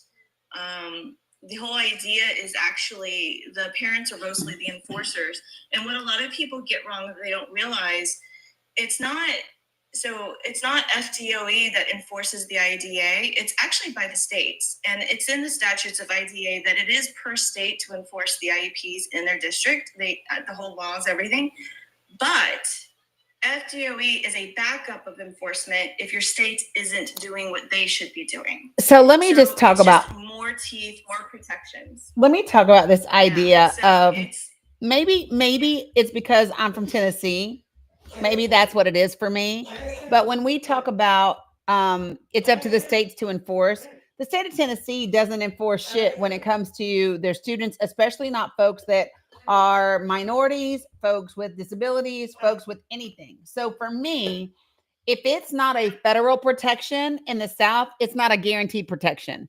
And I think that we know that. If anybody who doesn't get that needs to remember history, the only reason we have the protections, the integration, the accommodations that we have right now in schools in the South is because of the federal Department of Education. That y'all do realize that's when it was created, was after the Civil Rights Movement, right? That's when we got the federal Department of Education, was due to the Civil Rights Movement. Had we not had that, folks, we would not be integrated. And so remember when I told you guys that JD Vance wrote in the foreword to Kevin Roberts' book that we needed to undo the things that we did in the 60s and the 70s. That's one of them. So, and if everybody isn't clear on this, let me just be, if you're not clear, there is no saying the quiet part out loud anymore. They are saying what they are saying. When Donald Trump's nominee for the undersecretary, why is Siri listening to me, bitch? Thank you. Sorry. But listen, when his nominee for the undersecretary of public diplomacy says that competent white men need to be running things in order for them to work properly, and unfortunately, right, that our ideology cares about women and minorities too much, right? Because that's exactly what he said. His name is Darren Beatty. Hey, Carla, I know, but Betty, I looked up and the little, I was wiping it off. So maybe I accidentally like hit the little Siri button. But listen, I don't like Siri's ass. I don't like Alexa. I don't like none of them hoes. None of them. Real talk. Hey, Carla. But then not saying those words. You're turning all my stuff on. But then also, let me just say this. Right? Y'all laughing at me, but I'd be dead serious. Okay. What was I saying before that? Undoing all the things. Oh, Darren Beatty. The other thing is, let me just tell y'all the other thing that he said. So, how many of you all know Ibram X. Kendi? Everybody knows Ibram X. Kendi? He wrote the book, How to Be Anti-Racist. Okay, so let me tell you what he said. So Ibram X. Kendi, the other day before yesterday, this is why I ended up cussing out people on Facebook, is because is Ibram X. Kendi put up a tweet that the same guy made about him previously. So Darren Beatty in 2021 said that Ibram X. Kendi, beautiful chocolate black man with his little locks and the whole nine, scholar, brilliant, all the things, said that Ibram X. Kendi needed to, quote unquote, learn his place, and that he needed to, quote unquote, kneel to MAGA, and he needed to learn his proper role in society. And so my thing is this, for all of the people who want to say, oh, it's not about race, it's not about whatever, it is 100%. I mean, there is no, yeah, this is what he said. And this is, see, y'all are having the same reaction I had. They're over here, y'all sound like outcasts. Oh no, hell no. Yeah. But that is what he said. And so 100%. And so I had put up a post that just said, yeah, if you are not speaking out against this, right? If you are any of the things, right? I don't know what he said about Tim Scott. And let me just tell you this, I don't give a fuck what he said about Tim Scott. Tim Scott can kick rocks with his Steven from Django ass. That's what Tim Scott can do for me. That's who, listen, for all of y'all that saw Django, Tim Scott is Steven. So we don't care what he said about Tim Scott. So, you know, when you play with leopards, don't be surprised when they eat your face. That's how I feel about Tim Scott. See, this is why I can't run for office. Could y'all imagine me running for office? Me talking about Tim Scott is Steve from Django. It would be fun to watch. And because I would for real be like, listen, okay, Steven from Django, because that's who he is. Real talk. So, We could change it back to for entertainment purposes if you run. right, for entertainment purposes, but I'm just saying, because that's who he is. That is literally how I feel about him. What's that other boy's name? Byron Daniels, Donald, what is his name? The black boy that made all of them mad with Mike Johnson. What's his name? Because he's mad because Trump didn't appoint him to anything. And so Donalds, thank you, Byron Donalds, and him. And so they would expel me from Congress probably. But I mean, she got away with 6 Bs. So maybe I could. Right, Byron Donalds. And so, you know, just kind of, right, he didn't get a position. And so now he's trying to act like he's advocating for Trump because things are moving too slowly, right? And this is what I think, right? You're just thinking of 6 Bs. I'm just saying. But okay, we just went all the way like over the river and through the woods. You're talking about JD Vance. Get rid of the stuff. We can get back. I think that's where we were. I don't know. we were talking about education, right? And so this is my thing, right? Siri did start it. Agreed, Brittany. So this is my thing. When the way that you have to push these things, the way that you have to have these conversations is about making it real for people. Y'all hear me? Right? You have to make it real for them and how it's going to impact them. Call your local school board. Ask them what percentage of their funding is federal funding.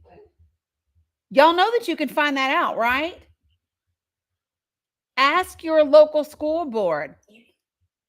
Say it, Cheryl. You can do a records request. You can do a FOIA. records request if you don't even want to talk to them. You can do a record. Yep. You can Yeah. get all that information. So sometimes I like to talk to Yeah, people. I know that you go in. But like when you're talking about Vance saying we have to go back and remove everything, IDA started in 1975 as well. Yes. There was another one that came from the 70s. Yep. So by the way, y'all, so did I FOIA. guarantee he's putting that in there. Just so you all know, FOIA is also something that came in the 60s and 70s. Your ability to ask for transparency from your government was done in the 60s and the 70s, along with all these other things. So when they want to take those things away and undo them, that also hinders your ability to get the information as a private citizen. And I think that people really aren't. Right. You lose the protections. Right. All of it. And so this is the thing that people don't really get. And so it's not about pushing back on MAGA for what Musk is doing. You're never going, that's a lost cause. It's not about pushing back on MAGA for what Musk is doing. It's really not. That's a losing argument that doesn't mean shit. It's not, it's about talking to MAGA and everyone about what these changes mean for them locally. What's happening with Elon Musk is happening in DC. They don't know what that means. You have to make it real for them. So when I say call your local school board and ask for a copy of your budget, you're entitled to that. And if you need to send them a FOIA request via email, do that. And then find out how much of your dollars for your kid's school system is coming from federal funding. Got it? You can add to that when you're having those conversations with the people, like the stuff that you mentioned and the stuff I mentioned that really breaks down how it affects them personally. Especially like when people's like, I'll just use the vouchers, and we talk about how the vouchers work in that system, because a lot of them don't know. Right. You can also talk to them like under the understanding that we understand that FDOE has its own issues. We know that it's not perfect. But here's the question that I turn on them that they never have answers to. I said, if it's about helping the kids in the states or anything, what is their plan? What's in place? What's going to happen when it's all stripped and everybody's left floundering? What about your kid during that time period? Yeah. While you're waiting to figure out what they're doing. And let me just say this. It is important. You can very easily find the information about other states and other schools that have implemented vouchers and how it did or did not work. How much money was or wasn't lost, what percentage of the students that use those vouchers were already people that were paying for that private education. You can find out about what their scores look like. You can find out like all of those things. And so you just make no, you don't sit back and wait. Where did you hear me say that? No. What I said is no. How did you get me saying it's not about pushing back against MAGA to sit back and wait for it to affect them? That's not anywhere close to what I said. What I said is they don't give a damn about Elon Musk. And if they did, they would already be up in arms.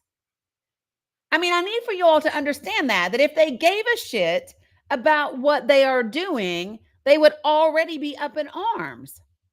You literally have an election denier as the Attorney General for the United States of America. Come on. Like if anybody really gave a shit, right, then they would already be up in arms. The reality is that unfortunately, Americans are spoiled and they tend to not care until they understand how it will impact them. So I didn't say don't do anything. I didn't say sit back. I've never said sit back, right? Ever. What I said is focus on the things that you can focus on. So what I said is you have to be able to demonstrate to people how this actually impacts them in their day-to-day lives. How does this impact your children? And you do that with facts and then understanding. When you talk about what America do you want, right? So let me just give you an example. If you contact your school board tomorrow, and I'm just going to throw out, Cheryl, do you happen to know what an average budget for a school board is? Hold on.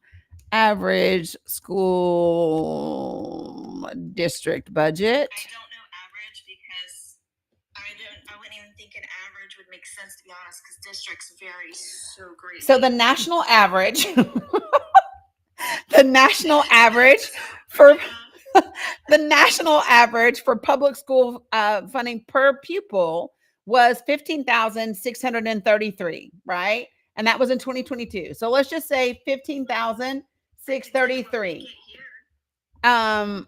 Okay, so let me just see. And then you find out how many children are in your school district, right? So I don't know, average number of students per school district. Let's give you guys an idea for Florida. You said 15,000. 630, yeah, 15,633. Yeah. We get 10,000 per student here.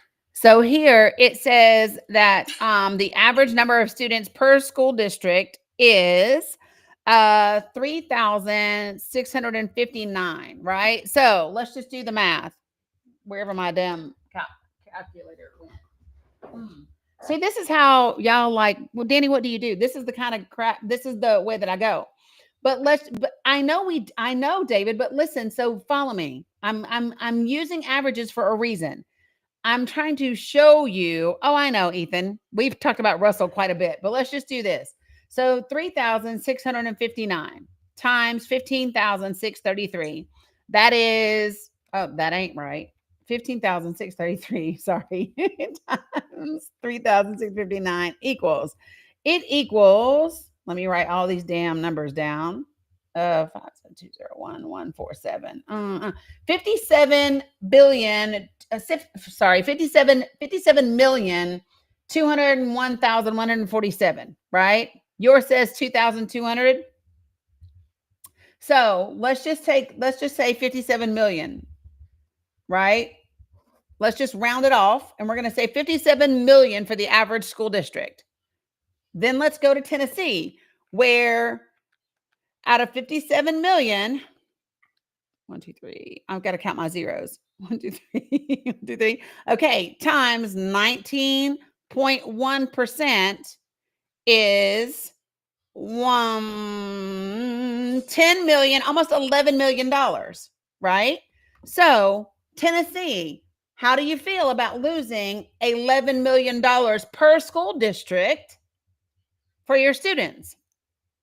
And you probably don't get that much, but these are just the averages, right? So your average school district in the United States of America, if they lose federal funding, and they're like around that 19% mark, which many of those red states that I just showed you were, they're going to lose about $11 million per school district. What happens to your school without $11 million in federal funding? What happens?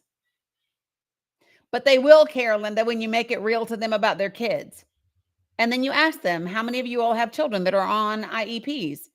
How many of your children do you have that are on 504s? How many of your children, that require teachers' aides, or, they leave to work with an independent teacher all the time? Like all of those different things. What happens when those get stripped away?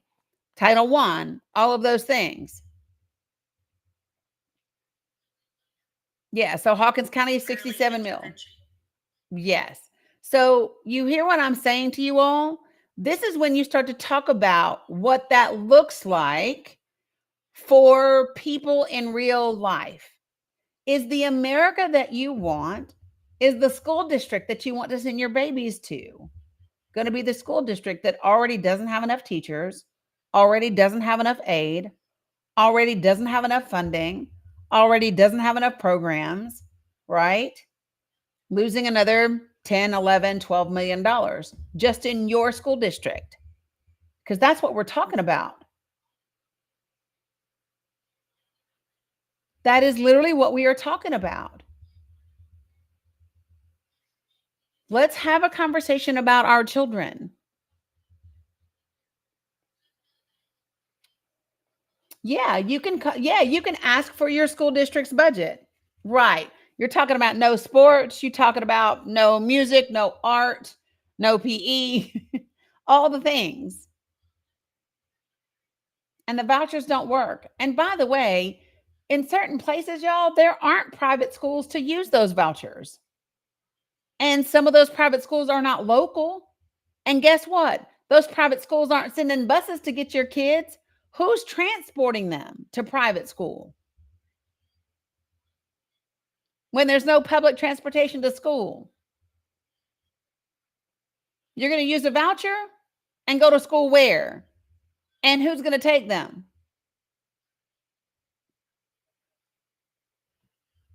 I can tell you now, in Southwest Virginia, 18% of 8 to 10% of the population in the Ballot Health Service region, 8 to 10% of the people in that region do not have reliable transportation that can travel more than 30 minutes. 8 to 10%. Right? So then what happens? Right? What happens?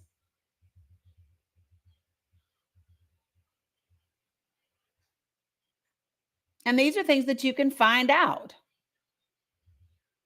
Did you all know that you can actually look up like the percentage of the folks in your region that that read on a third grade level or better? You all know that that's a thing, right?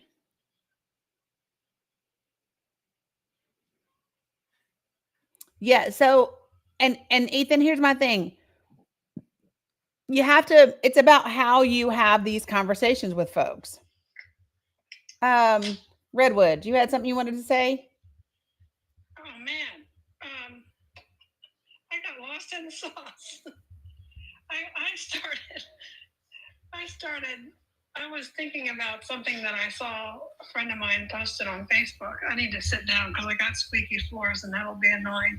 A friend of mine, a really good friend of mine from college, posted like, why are these people burning the American flag? Don't they know this is the United States of America?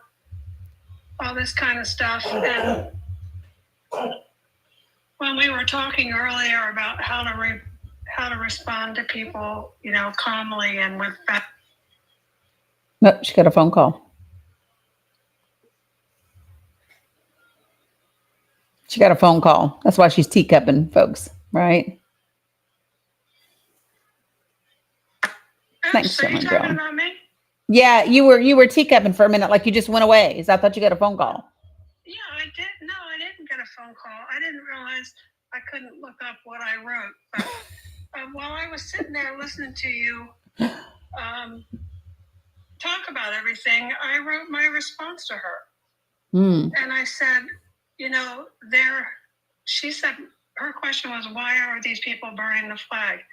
And then there was a bunch of responses that were not answering her question, criticizing the people who are burning the flag. Yeah. And I just wound up writing something like, they are burning the flag because it is a legal form of protest. Yeah. And I talked about the history of that a little bit. And I talked about how we left, whoever it was, King Edward III, who we decided, was a tyrannical leader. Yep. And we didn't want to live any longer under a tyrannical aristocracy. So we split. Yep. And, the things that they are hating on when they're burning the flag are different from you hating on them for burning the flag. But, we're just people are hating on different things. But what we share is an equal amount of concern for the direction of the country. Yeah. Even though we're polarized, we're equally upset. And so, we have to find our way through the solutions, or we're going to have one half of our country, as we already know, saying, well, we want to boss everyone around. We just don't want to boss everyone around in the way that the king did. Yeah, it's one of the reasons why. In I think the next to last, or maybe the last podcast episode that I did, when I'm talking about, James Madison and him talking about, why we can't put Christianity back into, or religion period, into government, and understanding. I don't think that people get this. We are not a flag. Like, the flag has changed over time. As this country has changed, thanks, Brandy, our flag has changed. We are not a flag. We are a democratic constitutional republic. We are a group of people, right? More than anything, we are people, and we are connected to each other, and we have to burning the flag is freedom of speech. Let me just tell you something. If Donald Trump can put his fucking autograph on a flag, don't talk to me about the flag. Don't talk to me. Yeah, don't. And I said to her, or to them, whoever they are, until further notice, because I can imagine it changing in the very near future, right? But until further notice, that's what the Supreme Court decided, you know, Yeah. and before that, they thought it was, you know, I can't think of the word, defacing or something like that, the American flag. Yeah. I think one of the early court cases was a guy wanted a flag on his beer that he made. You know, he was Yeah. making beer and selling it in cans or something like that, and he wanted to put an American flag on it. People pitched a fit. Yeah. Listen, I think that we have to be having conversations. When people say, why are people burning the American flag? Right. To me, it's not even an argument that Linda, I thought she was going to, but she's not. It's not even something that I want to argue with people about. I just don't even, for me, I don't care. I don't care why people are burning the American flag. I don't. I want to know. I don't know. I almost care why aren't more people burning the flag? You know what I mean? Well, Like, yes, that was kind of my point. right, The point is they're burning the flag because, well, I haven't talked to them individually, right? right, They're burning the flag because they think that the America that this flag represents is on fire. right. Like, And they don't feel like it symbolizes their values any longer. let me tell you something. When you are flying a flag on the back of your pickup truck in the rain and the sleet and all the other things, I just don't give a shit. When the flag is on, your boxers, and when your flag is flying when it's not supposed to, like when you are, when your bandana is made out of the flag, I just don't. All of this fake outrage about the flag, whether it's people kneeling or people burning it, I just don't care. Because what I can tell you is that my father didn't serve 2 tours in Vietnam for the flag. My brothers didn't serve. I didn't serve for a flag. Right? The flag is not the end all be all of America.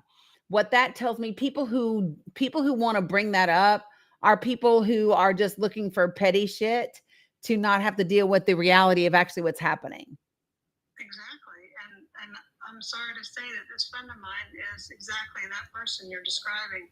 But a lot of the veterans I know who are upset by people burning the flag, they at least have the wherewithal to say, you're right to do that is what I defended.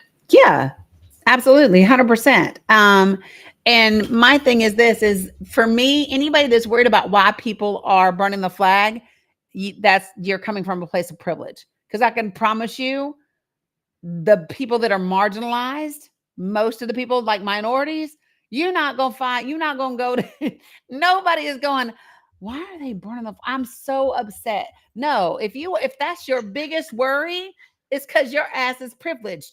You have, yeah. And those are the people that are going to be the most shocked about all of this, because the rest of us, like, I'm just going to keep it real. Poor people, Black people, those of us, right? We know how to make something out of nothing, right? Here's what I mean when I say that. Okay.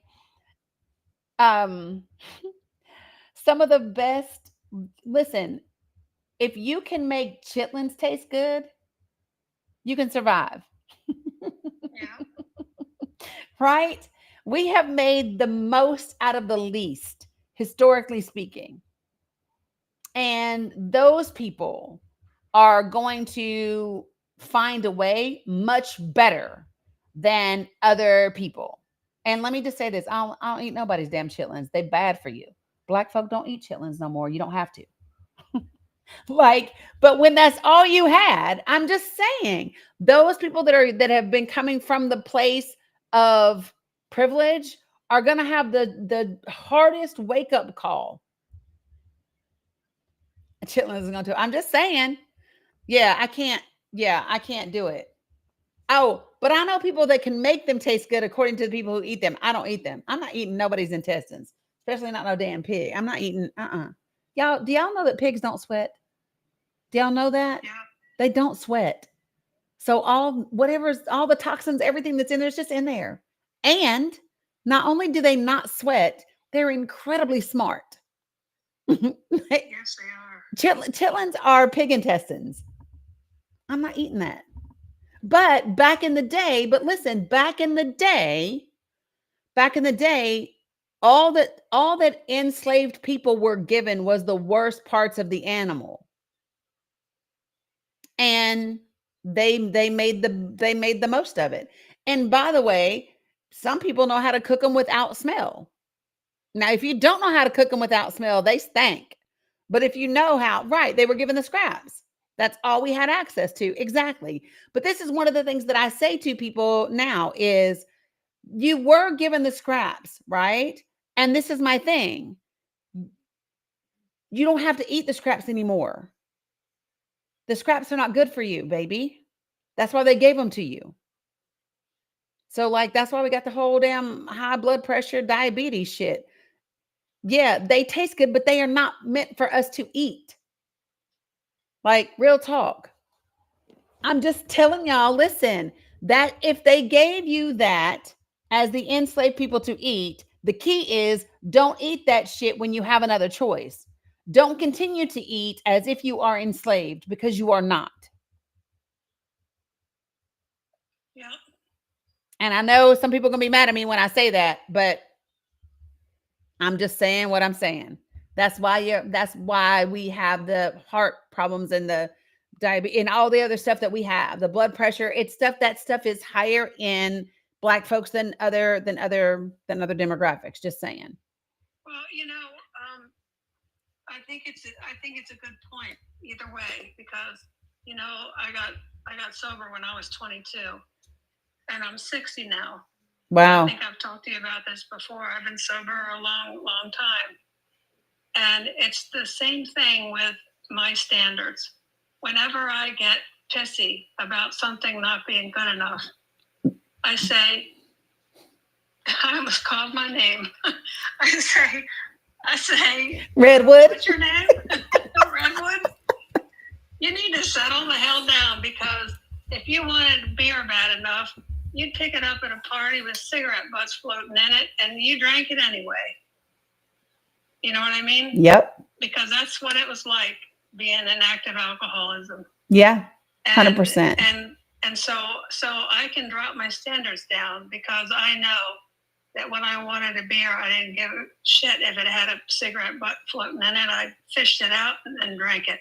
Right. And that's pretty damn disgusting, but I'm just sharing it to make a point, which is also, now I've been sober 38 years, and I don't want any cigarette butts floating in my drinks, Right. That's it. Not my drinks. Right. I know what you mean. I don't want that. Right. Yeah. And that's the thing. And so I think that, like, this is what I'm saying about all of us. That's exactly, so Linda on Facebook is saying, nice, 30 years for her. Oh, nice. Wonderful. Love that. Congratulations for both of you guys. So, but yeah, so this is what we're saying. And somebody else in the comments said, it's the same thing about information. It's the same thing about everything, folks. It's the same thing about everything. Don't consume what isn't for you. 35 days for you. Congratulations, right? Don't consume what isn't good for you. And that is why I said you 100% have to figure out how to be informed from the right perspective, right? And not so much to the point where you are overwhelmed. Okay, so now I'm going to get on some of y'all that I see in my Discord, because I'm in another Discord too with somebody, I'm in somebody else's Discord. I'm not going to say whose Discord I'm in, but I'm in somebody else's Discord, and I can see my subscribers in that Discord. Y'all don't act in my Discord like you act in the other Discord. Y'all don't. The way that you mind your words in my Discord, you don't mind your words in that Discord. The way that we try to keep our thoughts aligned, and the way that we do whatever. Listen, I see y'all. You're correct. I know. I see y'all. And and this is my thing. Like, I see you all. And my thing is this, right? You are not hurting me. It is you. This is why when I go live, I see y'all. Have you seen this? Have you seen this? Have you seen this? Have you seen this? Have you seen this? Fuck no, I haven't seen all of that because I am only taking in what I need to take in that is really important for me to know. And the rest of it, I'm not consuming, and I'm damn sure not listening to every single news report on it. Because it's too much. It's too much. And the thing is this, it's very simple, folks. There is not a thing in the world that I can do right now about Emerald ass boy, swastika car man, right? But what I can do is talk about these special elections that we have coming up in Florida, April 1st, District 1, District 6. I can talk about the special election in Virginia. I can talk about primaries coming up. I can talk about how do we organize? How do we conversate? How do we have conversations? I can talk about how do we build facts and data and things to have productive conversations in our communities? How do we effectively organize? How do we talk about things in a way that matters to your neighbors? How do you have conversations, productive conversations with people who have different views than you? How do you create boundaries? How do you draw the line? How do you say, listen, I'm all here for the love and I'm not going to do no harm, but I'm also not going to take your shit. We can talk about when do you just be like, nah, you know what? You're not good for me. You see what I'm saying? Even in family, 100%. And so those are the things I am going to be focused on. Those are the things showing you how do we talk about hospital closures? How do we talk about healthcare? How do we talk about maternal vulnerability? How do we talk about maternity deserts? How do we talk about hospitals that don't have access to OB care or birthing centers? How do we talk about, right, infant mortality rates? How do we talk about maternal mortality rates? How do we talk about like what school systems look like? How do we talk about our children, right? Those are the things that matter. Elder care. How do we talk about veterans? How do we talk about all of those things? How do we write letters to the editor? And how do you write a letter to the editor in a way that is the most impactful? How do you write a FOIA request? These are things that all of us need to know. We need to be equipped with them. Right? How do we do all of those things? And this is the stuff that's going to matter, because every time we do all of these things, we move the needle closer to making change by the next election. And no, I'm not going to go, oh, if we have elections, fuck that. I'm not thinking about that. You want to know why? Because I'm not trying to create that. I expect to have elections.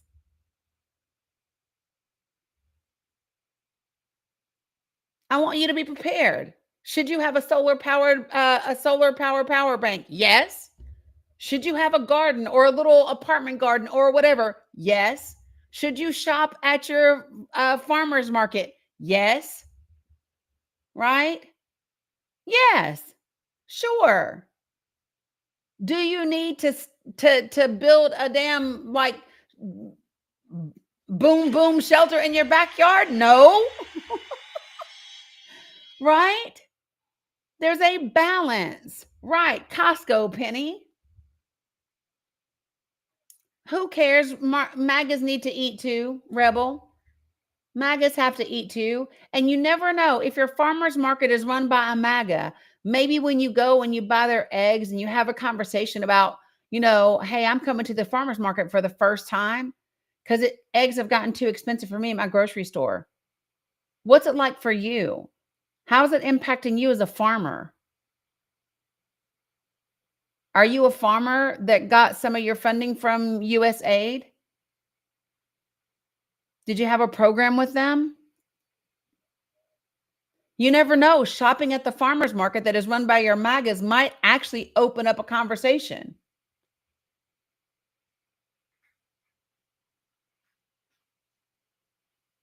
Right. BJ's is a good option too.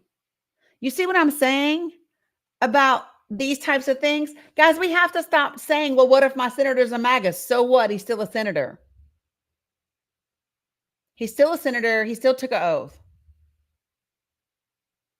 And he still needs to be able to be held accountable.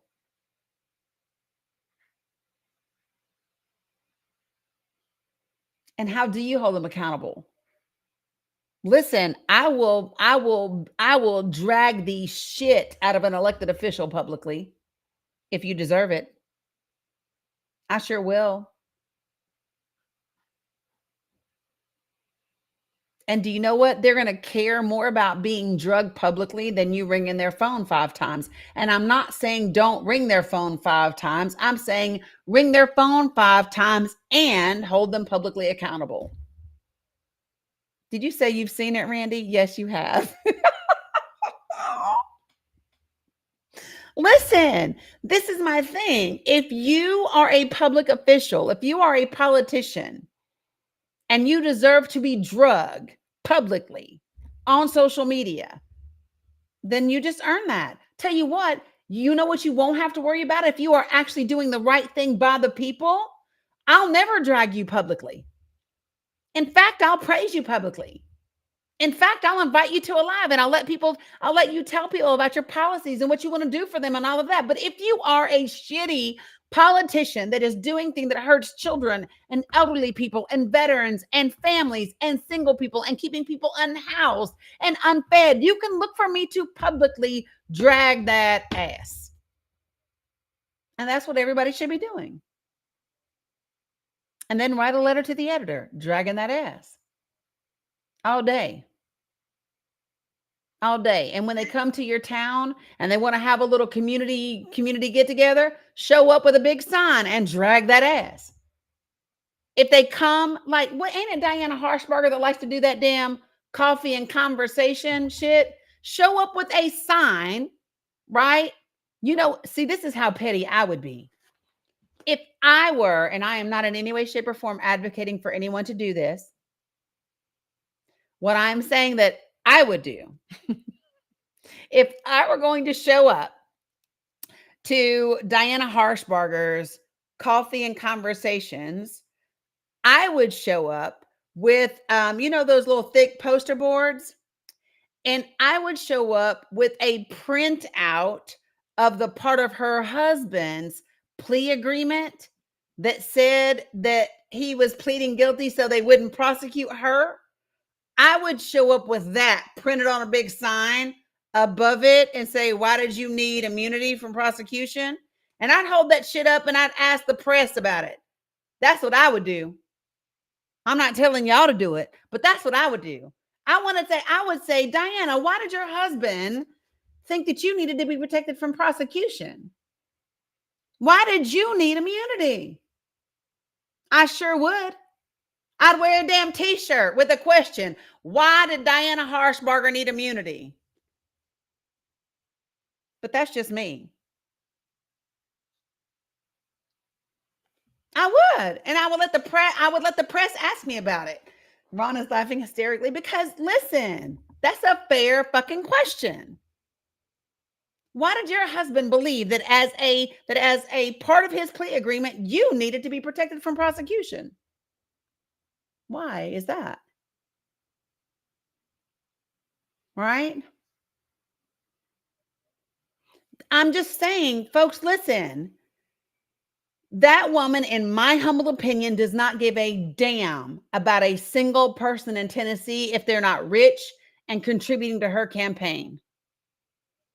Because if she did, she would be fighting for your health care in Northeast Tennessee. If she did, they wouldn't be taking money from the NRA when you've had, 2 or 3 school pews in the state of Tennessee in the last year and a half, 2 years? They don't give a damn about y'all. And guess what? If you don't give a damn about us and our children, I don't give a damn about you.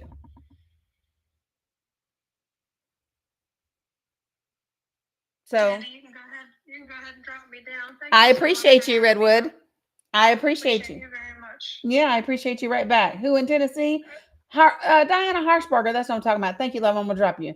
Yeah. So this is what I'm saying, folks. This is how you can be effective. Do y'all know what a great letter to the editor that is? Do you know what a great opinion piece that is? To be able to include the exact verbiage from her husband's plea agreement and write it a place where you know they'll publish it, send it to a few folks.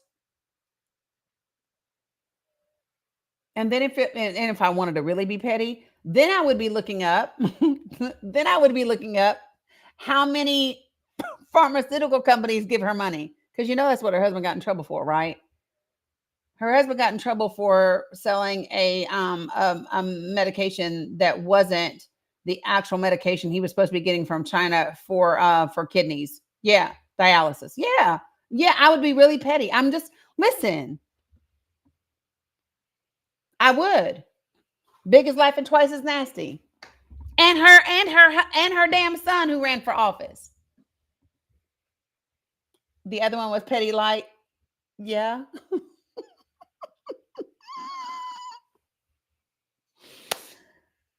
But this is my thing. So again, I think that we have to be looking to build bridges with our neighbors and burn bridges with shitty ass politicians. Build bridges with your neighbors and burn bridges with shitty ass politicians.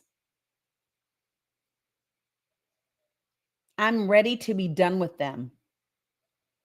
I'm ready for every single one of them, Republican and Democrat alike, to get the fuck out of the way for the people. And you should be too. Go look and see how many of your senators voted for RFK or Russell Voigt or Pam Bondi or Tulsi Gabbard or Pete Hegseth. Go look and see how they voted.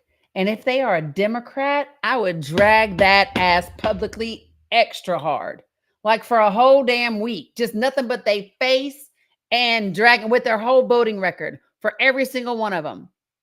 And then the next thing you do is you look up their campaign contributions. Listen, I love looking up some campaign contributions. And then do you know what I do? I drag the ass of the people that gave the biggest campaign contributions. Sure do. People who know me know that I do this. Have y'all ever printed out? Let me ask you this. Have y'all ever screenshot campaign contributions to people with their names highlighted and the amount that they donated? I have. I have. Where are my Northeast Tennessee folks? I had a doctor call me one day and say, Danny, could you do me a favor? Could you not post another one with my son's name, because he where do you find this info? Oof, easy. In your, where can I find that list? Let me help you. This should be another training I do, right? This is what I should do. We should do this again, right? Okay, this should be another training. So you can go to the Federal Election Commission. You can also do this on your state election sites, and you can pull it up. Do you know that you can actually see where your politicians say their money comes from? That's how I found out how long Rusty Crowe has been getting paid by Ballot Health. Did y'all know that? In the state of Tennessee, it's called an SS 8004. It's a financial disclosure form. Those are your friends. Those are your friends, y'all.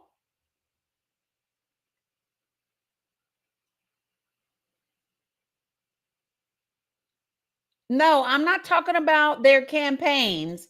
I'm talking about, oh yeah, I did show how much on their balance. Right, Randy, I have. Listen, in Tennessee, the financial disclosure form is called an SS-8004.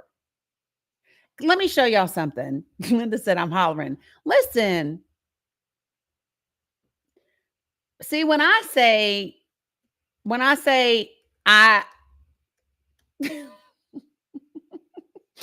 yeah, that's what it is, KT, in Tennessee. Now, I don't know what it is in yours, but it's your financial disclosure form.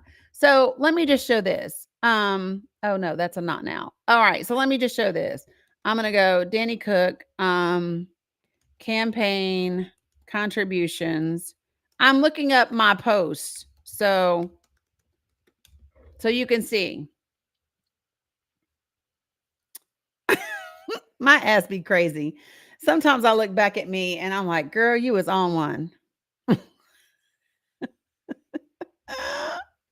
Okay, so let me just show you. I'm going to share my screen over here on Facebook and TikTok. I'm going to show y'all. Oh, thank you, Stacy, for the reminder.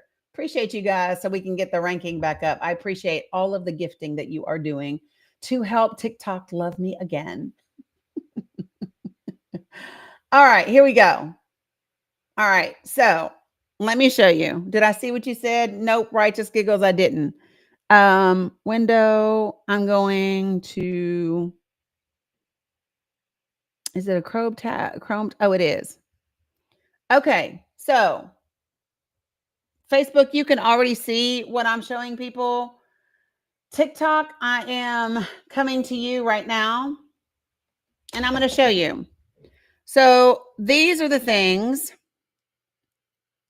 So this is me in 2019 talking about. So here are the names, email addresses, and phone numbers for your letters, calls, complaints, and concerns. And this was everybody that had to do with the COPA, right?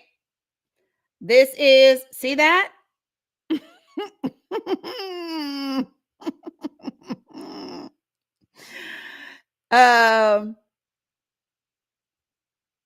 Let's see. Yep. Hold on. Let's just see. Oh, is that me too?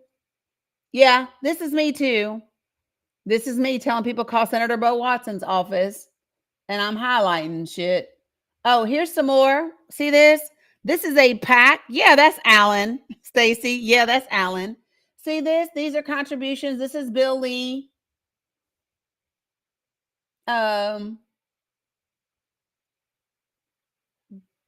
This is me again, giving more stuff.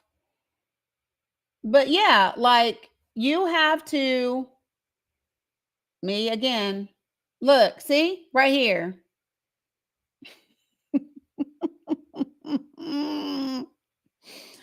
This is, see, here's some more. And this is the look, without saying definitely that there is something illegal or unethical happening, I will say that it is concerning to see the incoming governor, Bill Lee, receive $81,687 in campaign contributions from people who have publicly stated they are aligned with Ballot Health and its proposed changes in the community. I mean, I'm not saying, I'm just saying it looks like it's just concerning. So, like, these are the things that you do. And so this is what I'm saying. When I say, yeah, they don't like me, Rylene, and I don't care. I really don't. But yeah, I mean, like, so this is what you do. This is how you get their attention. I promise you, there's not a single one of those people that don't know my name and can't stand my ass. And I give zero fucks because what they did was bad for people. That's my measuring stick, folks, for whether or not everybody is an equal opportunity, get your ass drugged. Because if you are doing things that hurt people, that's my like bottom line. If you are doing things that hurt people, if you are not being fair, if you are all about the money, then you deserve to get drugged. Not physically, of course, but and for people who say, oh, you can't shame them, I don't have to shame you. I might embarrass the absolute fuck out of you, though. Right?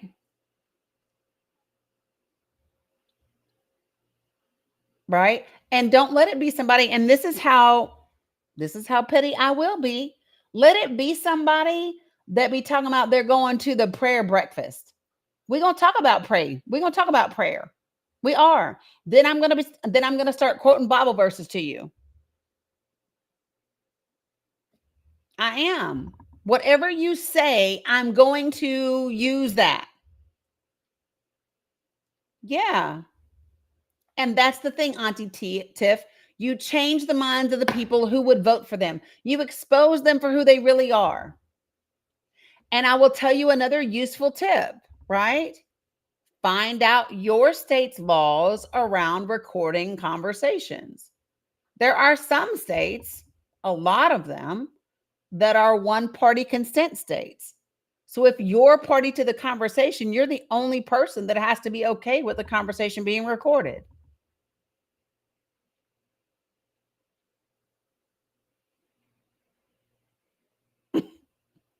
But you need to know that for sure for your state.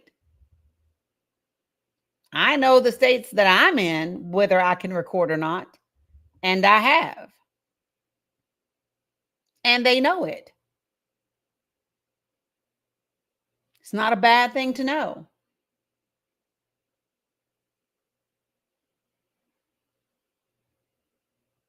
Right. It's like taking what I do one-on-one and multiplying it by all the people that are watching this. Can you imagine what would happen? What about Tennessee? Let me just look, because it might have changed since then. But I can tell you it used to be a one-party consent state.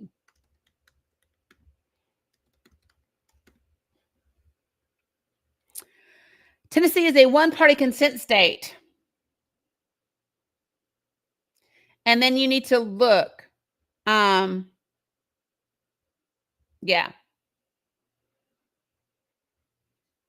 Yeah, I just looked it up to be sure. But these are things that are valuable to know. Look them up. I don't want to be responsible for telling you. And listen, I never ever give legal advice because I'm nobody's attorney.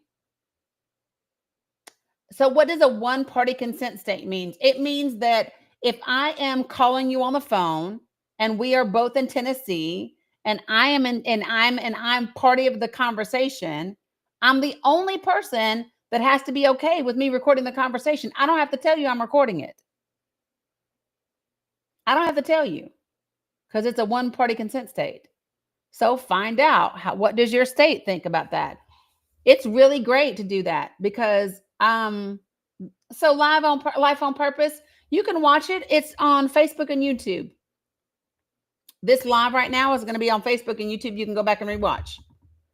But listen, I've had politicians ask me, are you recording this? Now, if somebody asks you, you have to say if you are. You can't lie. Because I would sit down with politicians and say, I'm just going to tell you right now, I don't consent to this conversation being recorded. And I say it before they can even say anything. I'm going to let you know right now that I don't consent.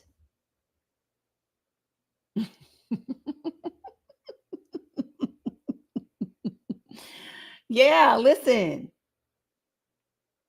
I'm just saying.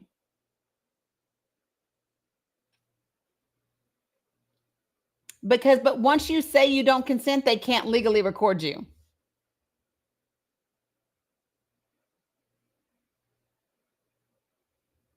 So,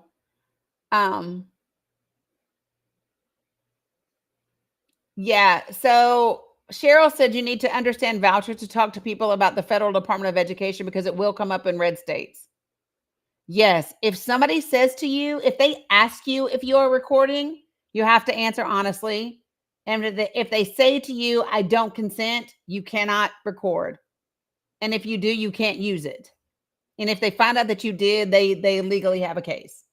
I'm not an attorney and I'm not giving advice. I'm just giving you what I think. Say that again. I'm not an attorney. I'm not giving legal advice. If you have questions, call an attorney. Okay. What I will say, and so you have to, but Michelle, it's not just about being in public. Is there an expectation of privacy? And you have to know about your particular state. It depends. Just because you're in public doesn't mean that there's not an expectation of privacy. It depends upon, like, just because I'm out in public doesn't mean that it's a conversation.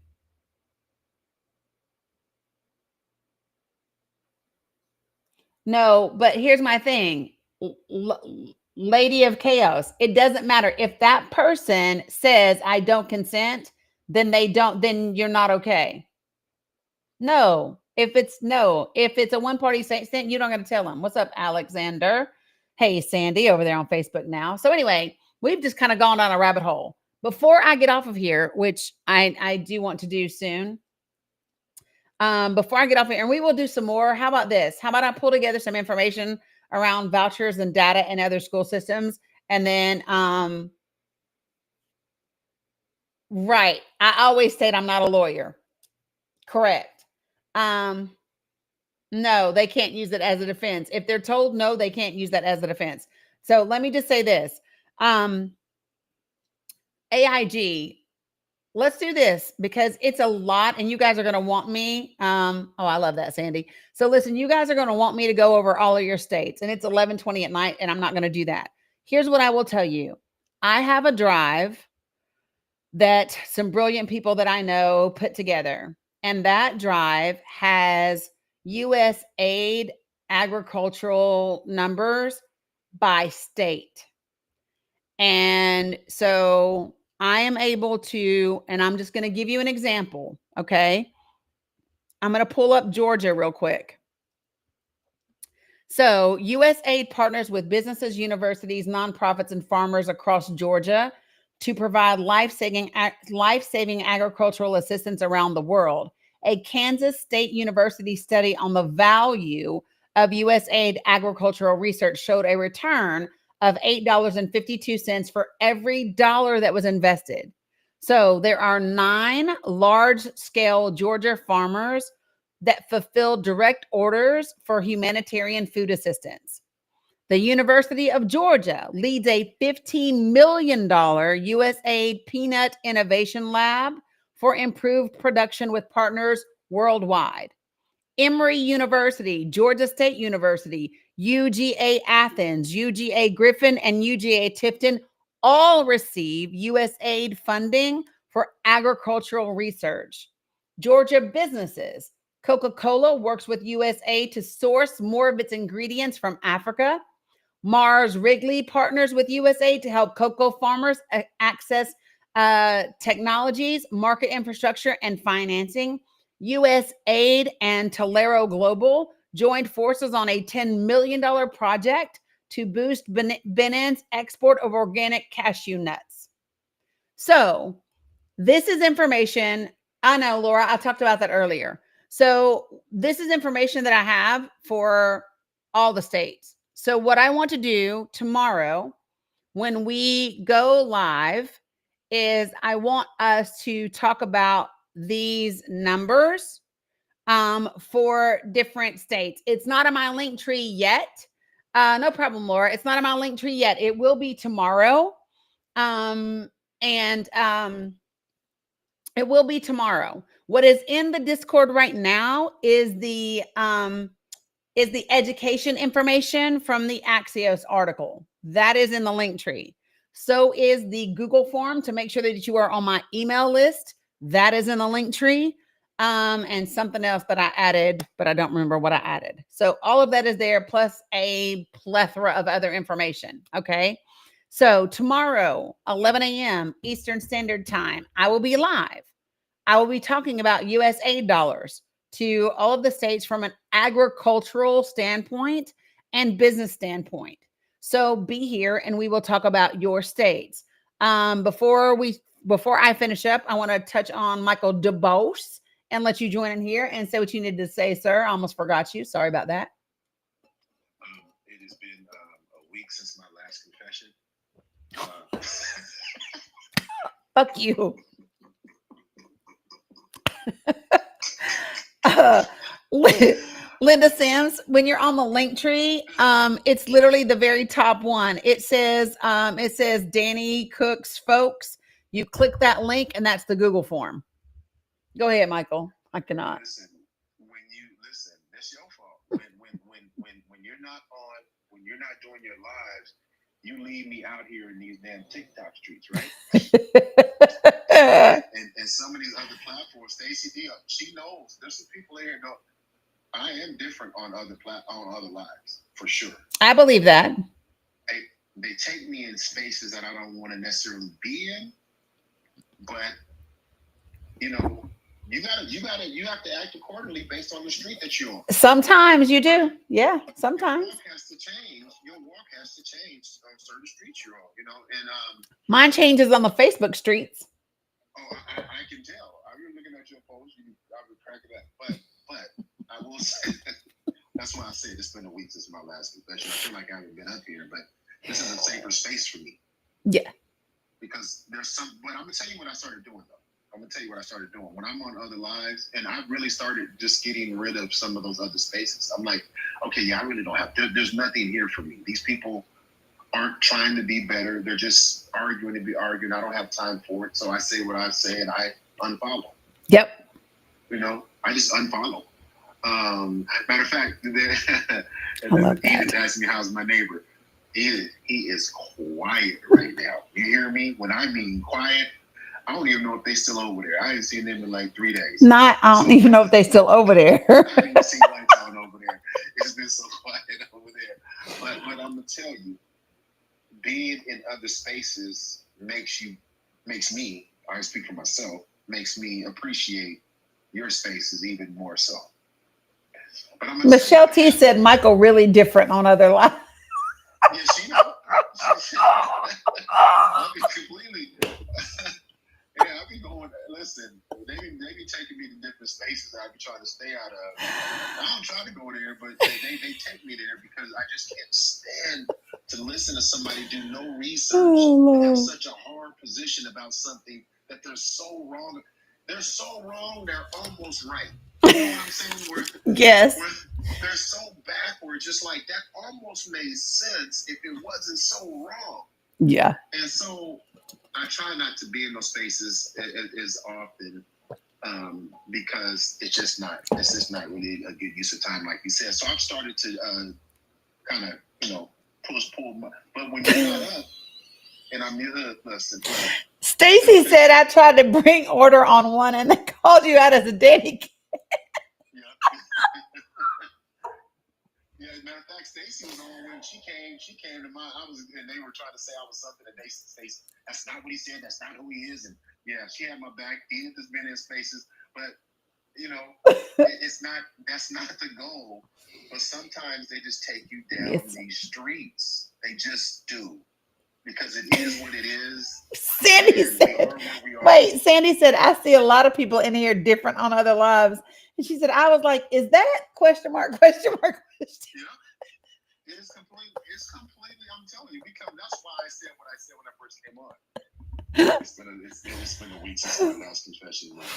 Just bringing my, but you know, but I'm going to tell you why. Because we know that you know how to handle those environments. Like we don't engage with you when you're going one-on-one with somebody. We don't jump in to have that discussion.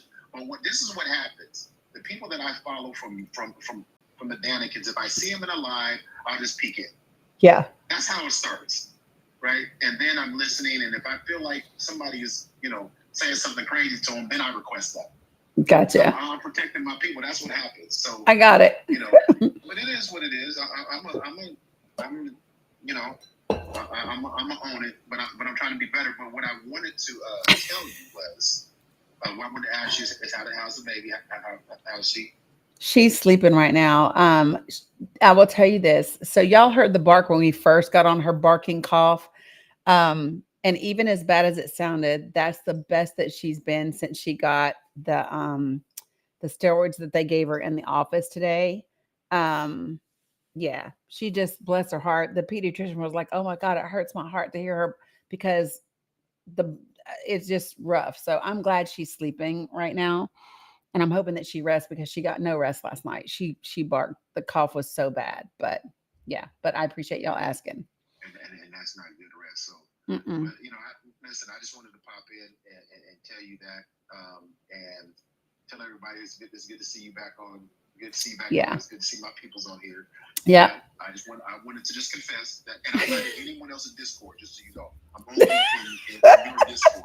But, so you see, I'm telling on myself because I'm not in anyone else's Discord. So you weren't talking about me, but I'm telling you when I'm on other lives, they do drive me, and I need to represent the Danikins better. So I apologize. I will be better. Unless, matter of fact, Titus being in there a lot of times. Listen. But I'm just protecting the information, though. You understand what I'm saying? Yeah, I do. I'm protecting the teachings. Does that make sense? Yeah, I do. Yeah. And so, and this is my thing. Like sometimes you just, listen, I'm not always going to be whatever, you know what I mean? And there are going to be times where people can get it. Most of the time, though, I'm straight. The other day when I went live, I forgot somebody popped in and said, "Damn, I must have missed something because for Dini to be like this," because I was real quick. This is how bad it was. If y'all saw, okay, so when Ibram X Kendi put up that post and he shared the quote from Beatty about he needed to learn his place and kneel before MAGA. When I reposted it on Facebook, all I said was, "Fuck these racists." I saw that. And I meant it too. And then I went live and said, "I said what I said. I meant what I said. And I'm not here for no excuses." And but I really meant that though. So this is the key for me. Even when I'm coming across like that, it's still going to be because I really mean it. And I don't care who sees it. Jesus could see it standing beside the Pope and Buddha with Confucius, like on speed dial. And I would still be like, "Fuck these racists." And I said what I said. And listen, and I'm glad you said it because when I say it, I mean it. Yeah. So like when I'm on and I hear these other black folks talking about Trump, I call them Tunisians, right? I'll be like, "Listen, I'm tired of you. I just say it with my full chest, but I mean that, and I mean that. Anytime I hear you not show any humanity, I have no. As soon as you start talking about things that are nonsensical and don't show any humanity, then I just got to get it off my chest. Why should I leave carrying that? I'm going to go ahead and give it right back to you, and you can take it home, and you can make a sandwich out of it or do whatever. Do whatever you want to with it. Because it's out there. So I call them Tunisians. Yep. Yeah. Kinesis. I say it with my saying. What did I call Tim Scott? Steven? Yep, Steven. Yep. Stevens too. All of them. Yep. Hey, because I mean it.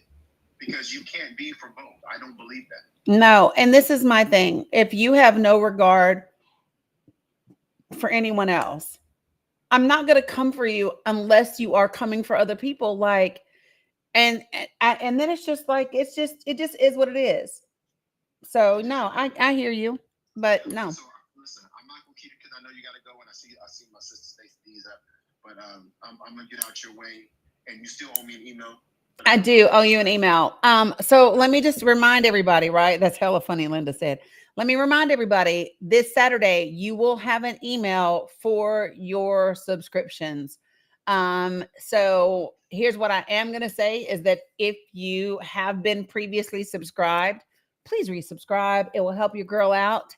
Because you can see TikTok's not loving on me right now as much, but that's okay. And I don't even know what's going to happen to TikTok in the next few weeks. So I want to do what we're going to do. So appreciate that shortstop. So make sure that you subscribe and do all the things so we can get things popping. So appreciate you, Michael. Yeah, for sure. Yeah. What's up, Stacey D in the place to be? Listen. I really do. Somebody said that on in the comments that we need a t-shirt that says listen, but she spelled it correctly. I agree, but it needs to be spelled LISSSSSIN. Because that's what I say. Listen. Listen. I say it all the time now, and folks have noticed the difference. I've had people tell me Danny, I say this all the time. Listen has replaced look. Oh yeah. See, now I'm listen. Yeah, 'cause I Listen. want you to listen to the words that are coming out of my mouth. I do. So, yeah, I have tried not to pop off, and I feel my temperature rising, and then I think, what would Danny do? I need a what would Danny do bracelet that I can look down at and think, Danny would not be proud of me in this moment. Okay. Yeah. So I try to like feel my temperature rising and then bring it back down a little bit, like, okay, let's just chill. But Michael's right. It's like when they get up there and with their full chest, Yeah. right? And then if you're in other creator spaces that are about doing the business and the work, but they have a different flavor, then sometimes they lean in and they encourage, the alter ego Yeah. that you're trying to tamp down. So, yeah, I've been scrolling. I've been kind of unsubscribing to some people just from their posts alone. It's just so vitriolic. I'm like, you're not winning anyone over Yep. this way. I had a full long conversation with someone last night, a friend of mine. I had no idea what his political leanings were. I suspected, but we just got into a conversation, and he is so angry, and he's like, I'm really just ready to like do harm. And I'm like, I know, but that's just going to do further harm. Yes. And I spoke to him in the ways in which we have been taught to deliver the message here. Yep. And he's just staring at me. I was like, uh-oh, like what's coming? And then he said, you've got me rethinking my position. You've got me remembering back to where I was during the election, because he was doing hard work like we were, and he's just so heartbroken Yes. at where we are, and he's just thinking the worst. And I was like, well, you can't let your mind lie to you, and you just have to do the work. So I think we're going to have more conversations. I have sent him your information. I love that. But I know it's hard, and I feel like he doesn't have any support like we do. Yeah. And that's the Because thing. Before we found this space, we was out there tripping Yeah. or feeling completely despair.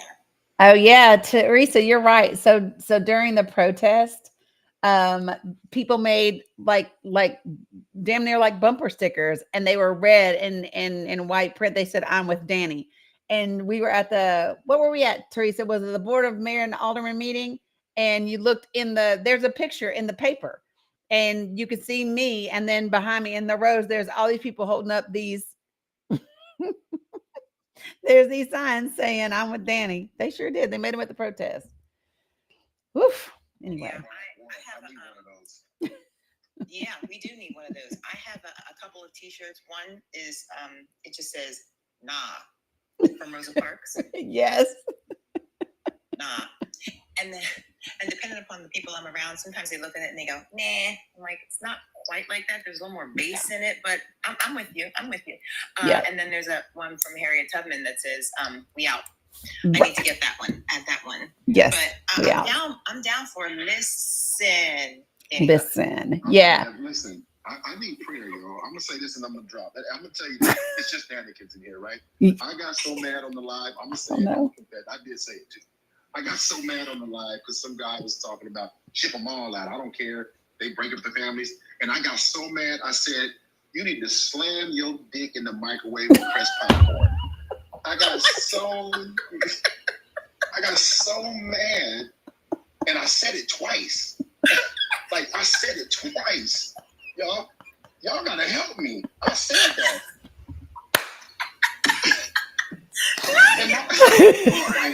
Not impressed popcorn. Jesus. Did you come up with that on the fly, Michael? I don't know. I'm wondering about People on Facebook are like, ha ha ha ha ha. My wife said, what did you say? I said, she said, you said it twice. I said it twice. And my daughter was like, Oh. and I was just like, I was so angry. So listen, y'all gotta pray for me. So this is my sanctuary. I need to be here. I need to be right. here. That's okay. We all fall short. Oh Lord. And I meant that shit too. Because I can't stand to hear somebody not care about other people. Y'all took me down a road I didn't want to go. See, I'm confessing to you. Oh, Ethan said, "Oh dear, I gotta steal that one."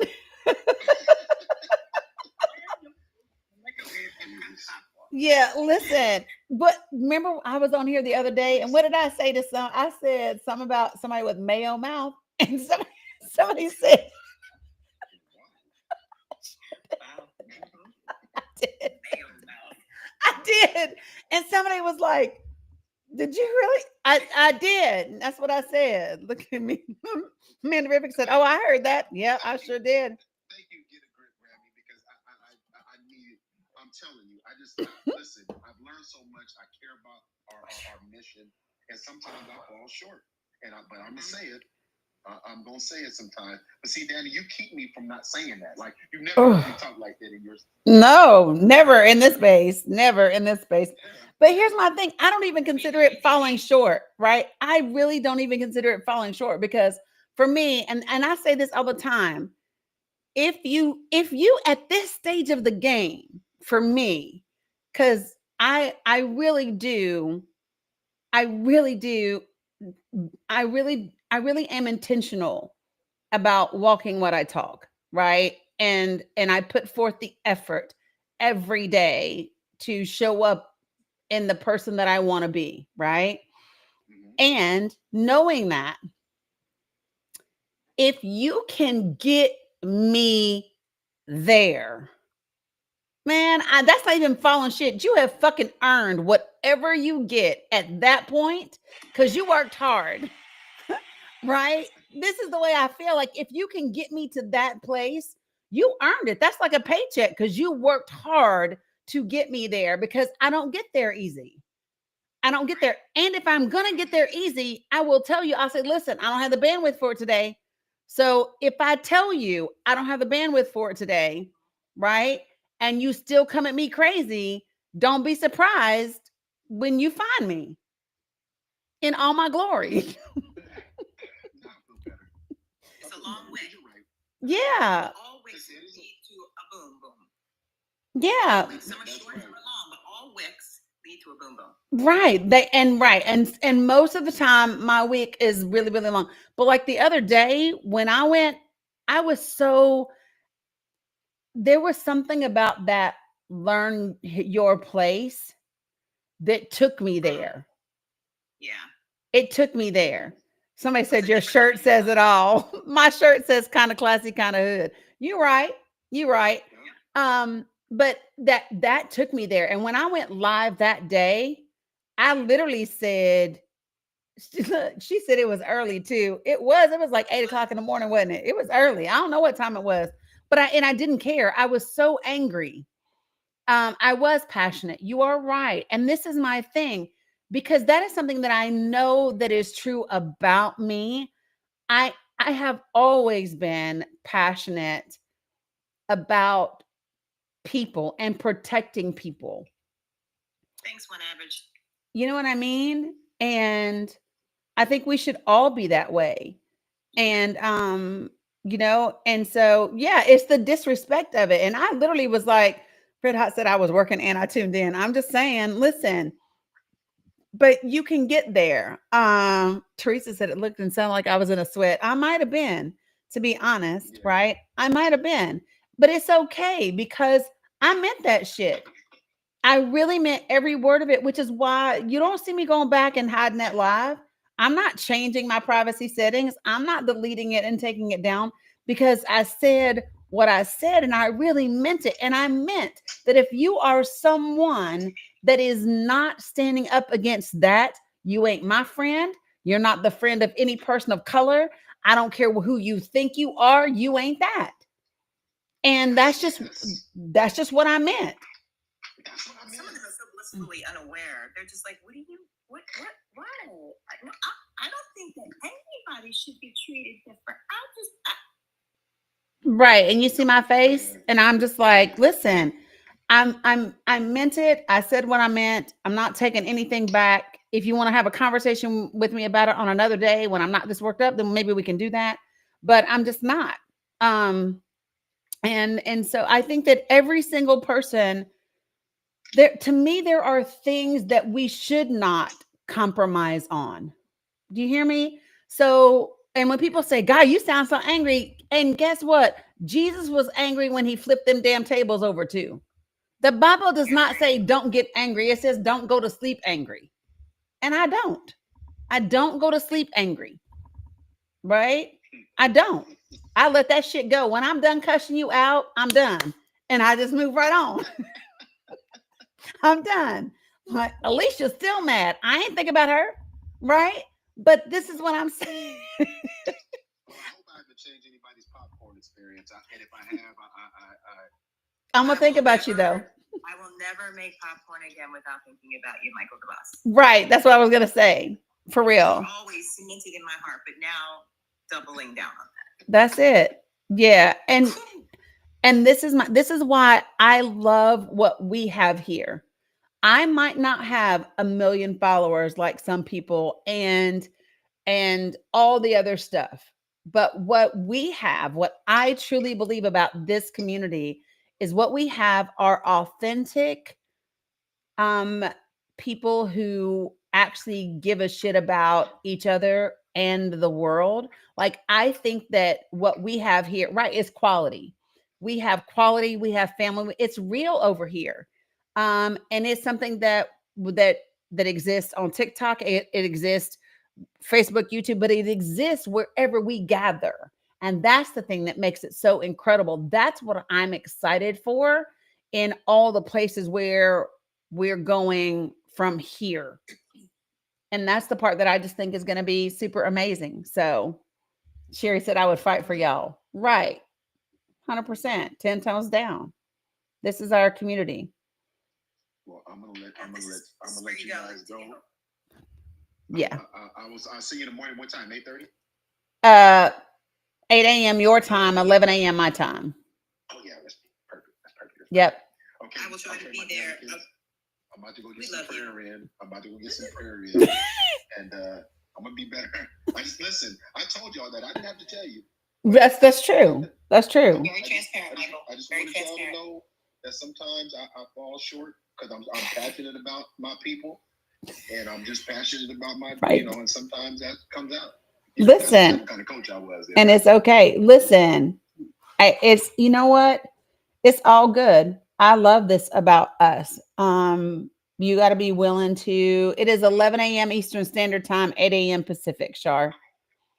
Yeah, this is what it's about, right? And so, so listen, give me tomorrow. I will be live at 11. Saturday, you will get your emails with all the subscription stuff. I will be hella busy after tomorrow morning's live because I have to get all of the stuff set up, like the back end stuff for everything to be done and working so that come Saturday, you guys can subscribe on whatever level you are subscribing on. So yeah, 10 a.m. your time, Sandy. I will be live Central.